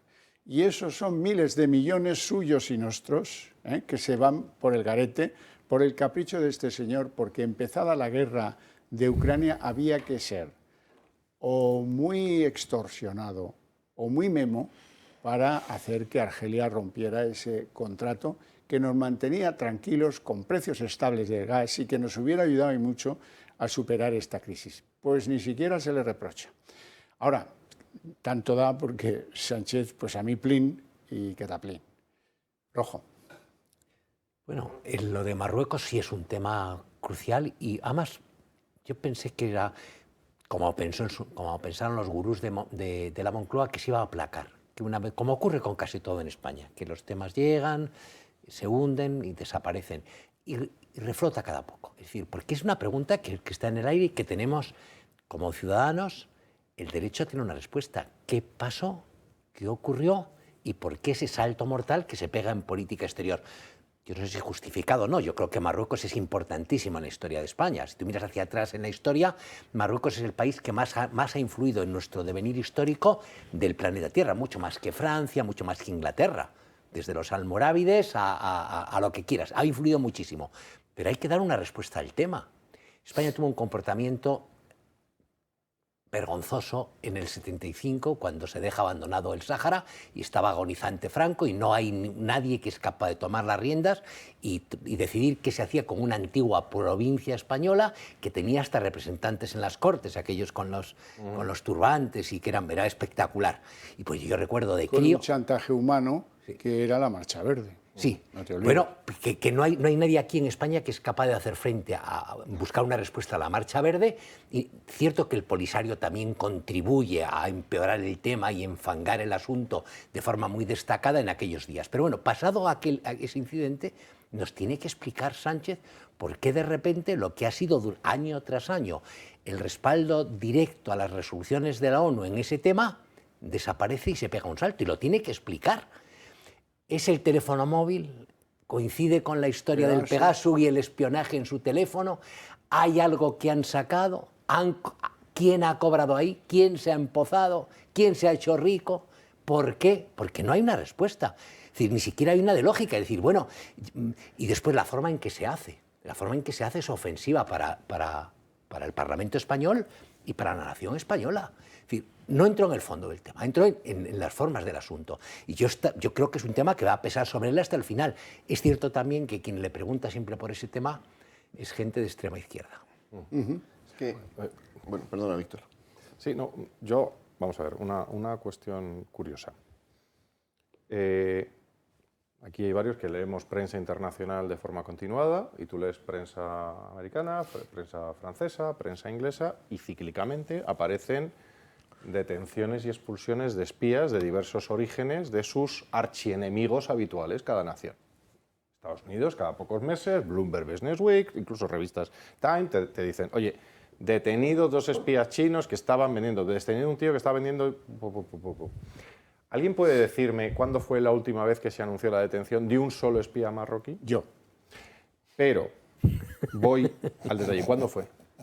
Pues mira, fue en el año 2005 o 2006, pues admíteme la duda, y fue un tío que había sido diputado en el Parlamento de Cataluña, eso es, de los socialistas. Es que ahora engancho con lo siguiente. Y que la Audiencia Nacional lo expulsó de España porque era claro que defendía los intereses, había sido pillado en flagrante delito de espionaje de España. Pues me alegro que me des el dato, porque enlaza con el dato que iba a dar yo ahora, porque ¿quién va a ir en las listas del PSOE en Marbella? Pues precisamente uno de los agentes más conocidos en este país y mano derecha de lo que se llama la Dirección General de Estudios y Documentación, que es el Servicio Secreto Marroquí, versión 2, ¿vale? A ver, a lo que voy, va a ir en las listas del PSOE. Pero no es grave, porque este es el descaro. Esto ya es el descaro de que ya va a estar en las listas del PSOE gente que es evidente que ya no es que actúen en nombre, es que son agentes. También recordemos esa otra persona muy cercana a don Pablo Iglesias, a la que se le puso no un pisito, sino se le pone un medio. También persona que va variando y muy cercana también a los mismos servicios secretos y la misma Dirección General de Estudios. Dina Busselham. A lo que voy. Marruecos nos tiene infiltrados. Hecho. Marruecos es importante en tanto que riesgo y oportunidad. Si quieres me pongo hasta fino, ¿vale? Pero en estos momentos es riesgo. Es un país que tiene cerradas nuestras fronteras, que nos presiona nuestras fronteras, que nos echa a decenas de miles de ciudadanos propios o ajenos para provocar una situación de guerra híbrida en nuestras fronteras, que nos tiene colapsadas 2 ciudades y que además de allí son de origen el 90% de los que han provocado las mayores masacres de españoles en territorio español en las últimas 2 décadas. Hemos hablado antes de ETA, pero se nos olvida siempre que de dónde son los asesinos, los terroristas que matan en España. Del 11M. Desde el 11M hasta Cambrils, hí donde tú quieras. Bien, dicho esto, entonces, ¿qué tenemos? Pues tenemos una debilidad estructural que no es solamente de Pedro Sánchez, su teléfono y lo que tendrán de él, sino que va también de que están infiltrados exministros, expresidentes del gobierno que tienen relaciones oscuras, no reveladas, y también miembros de diversos partidos políticos que hacen su vida en Marruecos, en cercanía a Marruecos, y que junto con los que cobran de Gibraltar constituyen el lobby más poderoso en España, y alguno hemos mencionado a lo largo de este programa, que es notorio que reciben dinero de Marruecos o bienes, y tienen bienes en Marruecos de difícil origen o difícil explicación. Este es un problema que tenemos y hay que atajarlo. ¿Quién cobra de Marruecos y por qué? Y en algunos casos están exministros, en algunos casos expresidentes de comunidades autónomas, y en algunos casos incluso diputados muy conocidos y muy relevantes. Mario García. Las relaciones de vecindad son fundamentales, evidentemente la relación con Marruecos es fundamental. Es fundamental y lo ha sido para cualquier gobierno. Pero esa relación no se debe basar en la sumisión, en la claudicación o en la concesión pertinaz. Yo, entre otras cosas, este fin de semana no me fui a Doñana, sino que me bajé a Tánger. Ahora no podría decir aquello de bajarse al Moro, porque sería una expresión evidentemente poco utilizable, pero me bajé a Tánger y luego bajé un poquito más a Chafchaouen, que fue el reducto donde, una vez expulsados los moriscos y los judíos, se constituyeron un poco en el primer núcleo urbano que hubo en Marruecos a partir del siglo XVI, ¿no? Hablabas de la presencia de Marruecos en España, o de los árabes en España, la presencia andaluzí, la presencia española que hay en el norte de África. Tánger todavía lo recorres y cuando era ciudad internacional sigue teniendo una gran presencia española, pero incluso llegas al Rif y hay una gran presencia. Y aquí Tetuán, evidentemente, que es prácticamente una esencia de españolidad. Cuando las relaciones no se hacen bajo el principio de autoridad y bajo el principio de defensa de tus propios intereses, manteniendo firme tus constantes soberanas y tus constantes comerciales, rivales, y digo rivales, porque en algún caso Marruecos se ha convertido más que en un vecino, en un rival, te va a empujar de manera permanente. Por ejemplo, en el puerto de Tánger y el de Algeciras. Por ejemplo, el puerto de Tánger, que se está constituyendo en un rival competitivo respecto a los puertos del sur, los puertos de Motril, el puerto de Cádiz o el puerto de Málaga. Esa es la realidad. Estamos perdiendo tráficos mercantiles, estamos perdiendo tráficos portuarios de manera sistemática. ¿Qué es lo que tiene que hacer un gobierno? Por supuesto que tiene que mantener equilibrios. Claro que es difícil no mantener equilibrios, pero esos equilibrios no te van a hacer a convertirlos en absolutos desequilibrios, en una dejación absoluta de lo que son tus constantes económicas y sociales. Por eso, la política de relaciones transfronterizas con Marruecos es un verdadero desastre, es un verdadero desatino. ¿Cuál es la razón de todo esto? Yo podría especular, como hemos especulado mucho. Podemos unir todo tipo de factores y evidentemente a lo mejor en ese multifactorial encontraríamos la razón de lo que está ocurriendo. Yo no tengo la certeza absoluta, pero desde luego que hayamos escorado nuestras relaciones perdiendo el peso que teníamos de la relación con Argelia, que el 20% del gas en algún momento lo hayamos comprado, lo estemos comprando a Rusia, financiando la invasión de Rusia a Ucrania. Ese es el efecto directo. Y que sobre todo, en el seno del propio gobierno, en un tema crucial, como es la relación con Marruecos, esté dividido. Unidas Podemos y el Partido Socialista demuestra una vez más que ese gobierno no se sostiene más que por la conveniencia de la subsistencia. Por lo tanto, sí que pediría... Y un apunte final. Sánchez va a caer, yo estoy absolutamente convencido que va a caer políticamente. Que Dios te oiga. ¿Cómo revertir, que Dios y Alá en este caso me oiga, pero cómo revertir la situación que ha provocado en materia de política exterior va a ser muy, muy difícil, porque una vez que se estabiliza cierto status quo en las relaciones con otros países, es muy difícil darle la vuelta. Sí, señor. Don Ricardo recordará, ahora nos hemos escandalizado todos mucho porque el presidente del Senado marroquí pide a los marroquíes que viven en España que hagan política pro-Marruecos, que funden partidos pro-Marruecos, que hagan activismo político. Y don Ricardo conoce mucho mejor que yo cómo esto es así desde hace 15 años en Ceuta y en Melilla, donde ha habido casos clamorosos favorecidos por gobiernos del PSOE, en los que se han puesto partidos a trabajar políticamente en contra de los intereses de España y a favor de los de Marruecos. El ciudadano marroquí siempre va a mirar por el interés de Marruecos. E incluso, digamos, el que pueda tener un arraigo en España, la identidad y los intereses relacionados con Marruecos, desde los vínculos familiares, buena parte continúan. Hay que pensar que la familia tradicional marroquí es una familia mucho más extensa que las familias españolas, muchos más hijos, con una relación entre primos que se asemeja más a la relación entre hermanos. Es decir, los vínculos con Marruecos son muy estrechos. Después, la política marroquí tiene como parte de su actividad de Estado la influencia sobre las comunidades de la diáspora marroquí, en toda Europa, no únicamente en España. Lo que sucede es que en España la intensidad es mayor porque los vínculos son mayores. Parte de esa acción sobre la diáspora es la acción política, y en España ha habido cuestiones en la agenda bilateral como los imanes, como los cementerios, la financiación de los cementerios, como la educación islámica, la actividad religiosa de asociaciones en España, que han formado parte de aquello que se atendía dentro de la relación con Marruecos. Lo que pasa es que aquí hay un matiz importante. El llamamiento ha sido a actuar en beneficio del interés marroquí en la política española, lo cual implica que la influencia marroquí dentro de España y respecto de su diáspora va a terminar alienando a los propios marroquíes que viven entre nosotros como ciudadanos en situación regular y a aquellos españoles de origen marroquí, porque van a tener una presión que va a tener repercusiones, por ejemplo, sobre las familias que permanecen en Marruecos. Luego creo que hay otra cosa que hay que tener presente. El Polisario es una de las tres causas simbólicas de la izquierda española desde la Guerra Fría. Eran Nicaragua, Cuba, Palestina y el Polisario. En este contexto, la traición al Polisario, con quien lo he dicho muchas veces en este programa, yo creo que España al Polisario no le debe nada, igual que no se lo debe a Marruecos. Unas cuantas decenas de muertos. Igual que no se lo debe a Marruecos. O sea, España en la relación con Marruecos, en la cuestión del Sáhara, debe mirar única y exclusivamente por su propio interés, no por el interés del Polisario. España con el Polisario no tiene ninguna deuda.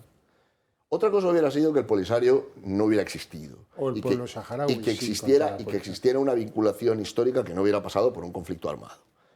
Pero el Polisario ha herido y ha matado a españoles. Y por lo tanto, con el Polisario no hay ninguna deuda. O sea, yo ese chantaje emocional de que España tiene una deuda con el Polisario... No, ninguna. Otra cosa diferente es que España tiene que mirar por su propio interés. Pero para la izquierda, para la base social de Pedro Sánchez y sobre todo de Podemos, Izquierda Unida, para esta gente, el Polisario es una de las pocas causas de la Guerra Fría que todavía pueden abrazar sin sonrojarse, porque ya ni siquiera la de Cuba, ni siquiera la de Nicaragua. Les quedan la llamada causa palestina, donde habría que introducir muchos matices, porque no todas las organizaciones palestinas son iguales, y les queda el Polisario. Además de esto, hay otro factor. Dentro de la izquierda, la política relativa a Marruecos se veía como una política de Estado, donde había ciertos consensos que fuera de la extrema izquierda se compartían con el centro y con la derecha. Esto se ha quebrado, esto se ha roto. No solo la relación con Argelia, que es un elemento importante, sino la tolerancia de la ambigüedad respecto de Ceuta y Melilla. En otro tiempo, tampoco me quiero aquí poner que cualquier tiempo pasado fue mejor, pero en otro tiempo, una exministra española jamás hubiera hecho esas declaraciones que ha hecho, nunca. Por el propio interés del Estado. Por poner nombres, es que la infiltración marroquí en España es económica y de intereses, y es un lobby muy potente. Voy a dar María Antonia Trujillo, evidente con sus declaraciones públicas. Felipe González, con las donaciones, cesiones de determinados terrenos que luego vende a príncipes saudíes por varios millones de euros. José Luis Rodríguez Zapatero, con su viraje también, porque acordaos del viraje con respecto a lo marroquí del señor Rodríguez Zapatero, ahora lobista de élite por el mundo. Bono, también de los cercanos. Y estamos hablando de la infiltración que se ha producido en el Parlamento Europeo, que parece que se nos está olvidando, que ha sido dos naciones, y uno de ellos era pagos directos marroquíes. Y luego algunos más que también viven y que han sido muy destacados dirigentes en el Partido Popular y otros que viven y que tienen una posición absolutamente pro-marroquí. Que puede haber razones, si quieres, más sentimentales y no necesariamente el bajarse al moro. Pero hay algunos que han sido muy militantes en Acción Internacional y Decisión Española, y repito, es el vecino, lo primero, lo que tú dices, el vecino hay que llevarse bien, pero un vecino que te es hostil, que te reclama terreno, que te está invadiendo terreno, porque nos está invadiendo plataforma continental, porque está apropiándose de terrenos que son España. Ya no hablo de Sidi Ifni o el Sáhara. No, no, estoy hablando de la plataforma continental de las Islas Canarias de España, que tiene una hostilidad manifiesta, que le acaba de vender Estados Unidos, le acaba de vender unos sistemas IMARS que hacen un desbalance, que rompen el equilibrio, que nos pueden meter, porque me entiendan, un pepinazo equivalente al que haría una flota que se te pone delante de la frontera en unos camiones que tienen toda la movilidad. Y repito que tenemos frontera kilómetro cero, que es que su distancia con respecto a cientos de miles de españoles es cero. No es que esté muy lejos, es que está a cero. Y sus nuevas alianzas, su nueva alianza con Estados Unidos, Alcázar-Quibir, donde puede que se vaya, la base de Rota puede que desaparezca de España en un acuerdo absolutamente ridículo que ha alcanzado el gobierno de los marines que se han ido, ahora resulta que viene más o menos el mismo número equivalente y los destructores han hecho el birli-birlo, que lo mismo que había, pero se queda, pero Estados Unidos está con serios proyectos para trasladar su base operativa a Marruecos. Israel con sus nuevas relaciones con Marruecos. Repito, esto es preocupante para que aquí haya gente que está vendida, evidentemente, algunos de los que he mencionado, y algunos sin explicar todavía el por qué están financiando y por qué están aceptando propuestas marroquíes. De todos los vecinos que tiene España, Marruecos es el único que tiene como parte de su identidad nacional y de su narración como Estado la reivindicación de un territorio de su vecino. El caso de Marruecos, Marruecos tiene, en la política marroquí hay 3 líneas rojas que no se pueden cruzar. La primera es la monarquía, la figura del rey. La segunda es el carácter islámico del Estado. La tercera son las reivindicaciones territoriales de Ceuta, Melilla, las Islas Canarias y lo que llaman las provincias del sur, que es el Sáhara. Esto forma parte de la identidad nacional marroquí desde la independencia, desde el fin de los protectorados.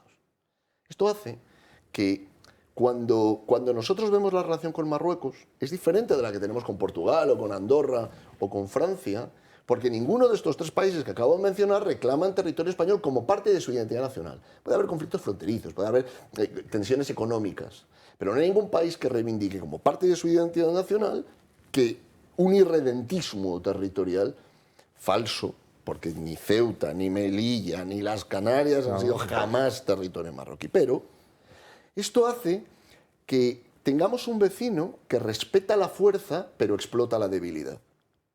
Y España ahora mismo es extremadamente débil. Entre otras cosas, porque uno de los principales aliados históricos desde la década de los 50 de España, que son los Estados Unidos, es un aliado privilegiado de Marruecos. Desde luego. Bueno, y porque representa una vez más un gobierno dividido, un gobierno en el que una parte de, en fin, hasta de lo que Pedro Sánchez se esfuerza en enaltecer, que Yolanda Díaz, pues en una entrevista televisiva diga, no, Marruecos para mí es una dictadura. Y, amigos, ahí tenemos un problema, otro problema más. ¿Y ahora cómo hacemos? Bueno, pues se lo reprochaba el otro día Inés Arrimadas a Pedro Sánchez sin obtener tampoco respuesta, claro. Cuando usted sea presidente europeo, presidente del Consejo, ¿qué va a decir que es Marruecos, señor Sánchez? ¿Marruecos qué es? ¿Es una dictadura? ¿O es una democracia comparable a la española? Y si no es una dictadura y no es una democracia, entonces Marruecos para usted ¿qué es? Ese mismo día, por la mañana, aparecía en diversos medios de comunicación que había sido el rey de Marruecos el que le había recomendado, vamos a ser amables, sino ordenado a Pedro Sánchez que cesara a la ministra de Exteriores, Arantxa González Laya, por haber hecho el pase del Yayo Polisario al hospital de Logroño.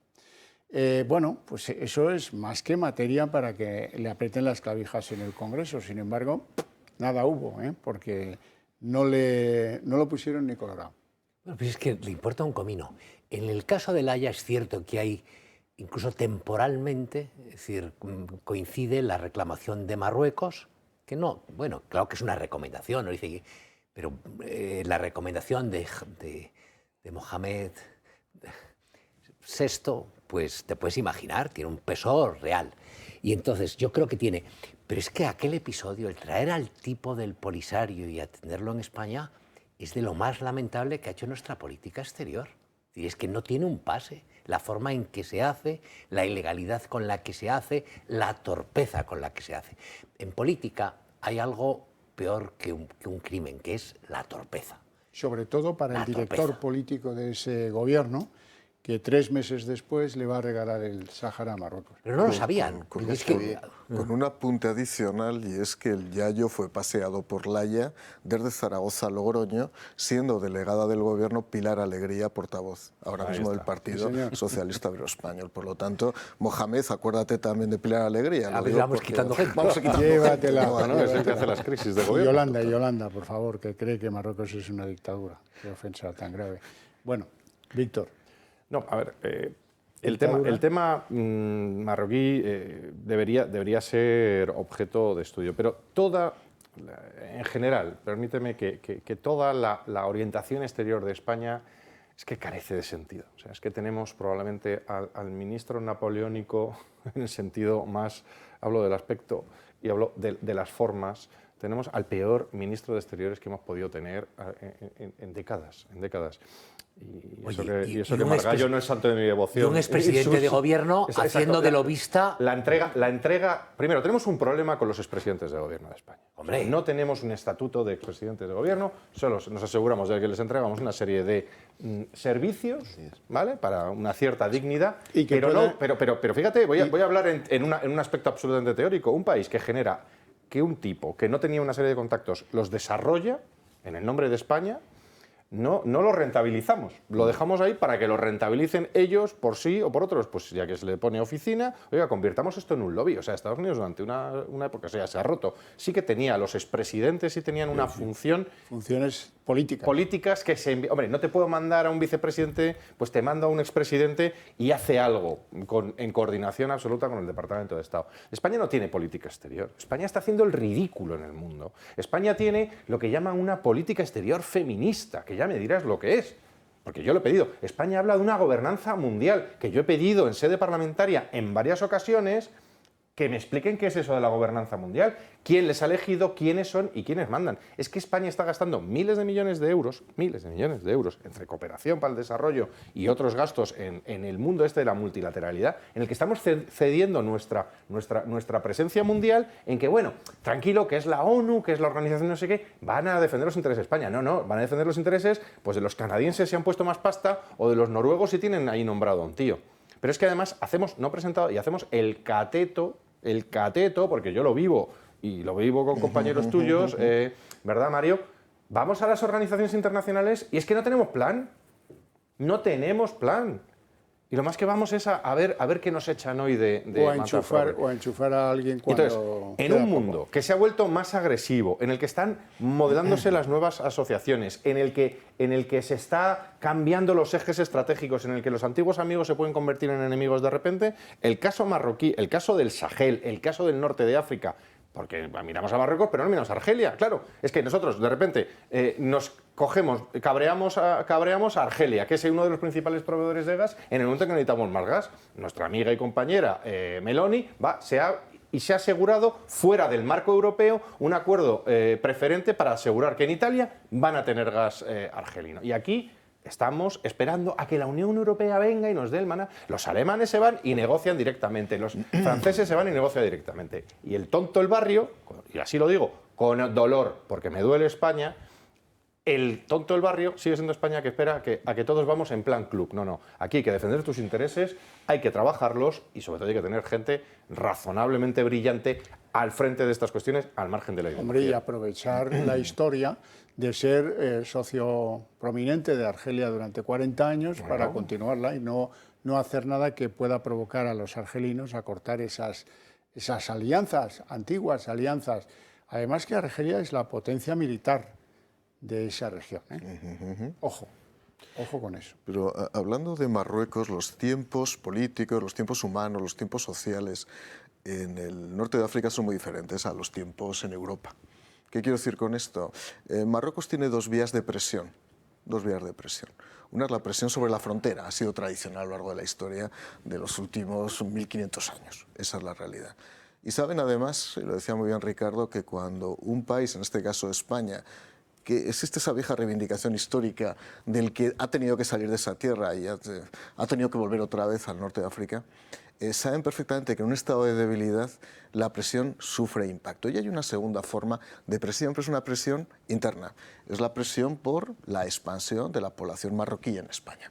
Y esto ya sabes que lo hemos hablado muchas veces, que daría para mucho y ahora no tenemos tiempo de hablar, sobre todo como en Cataluña Jordi Pujol inoculó una ingeniería social que desde luego tendrá graves consecuencias para la sociedad catalana. Sin duda. Oye, una cosa, mira, Marruecos, cuando se murió Franco, tenía 17 millones de habitantes. Cuando se murió Franco, el año que muere Franco, en el 75, hoy tiene 34. Se ha duplicado la población. Y con una pirámide de población. Y tendrá más que España dentro de 10 años. Sí. Es un tema importante, ¿eh? No tenemos tiempo para más, lo dejamos aquí. Mi deseo es que pasen un gran fin de semana, lo que queda del mismo, y pues además de agradecer a mis invitados, a ustedes su paciencia y su interés, les emplazo a que el próximo sábado a las 10:30 estén pues pendientes de nosotros al otro lado del televisor. Gracias.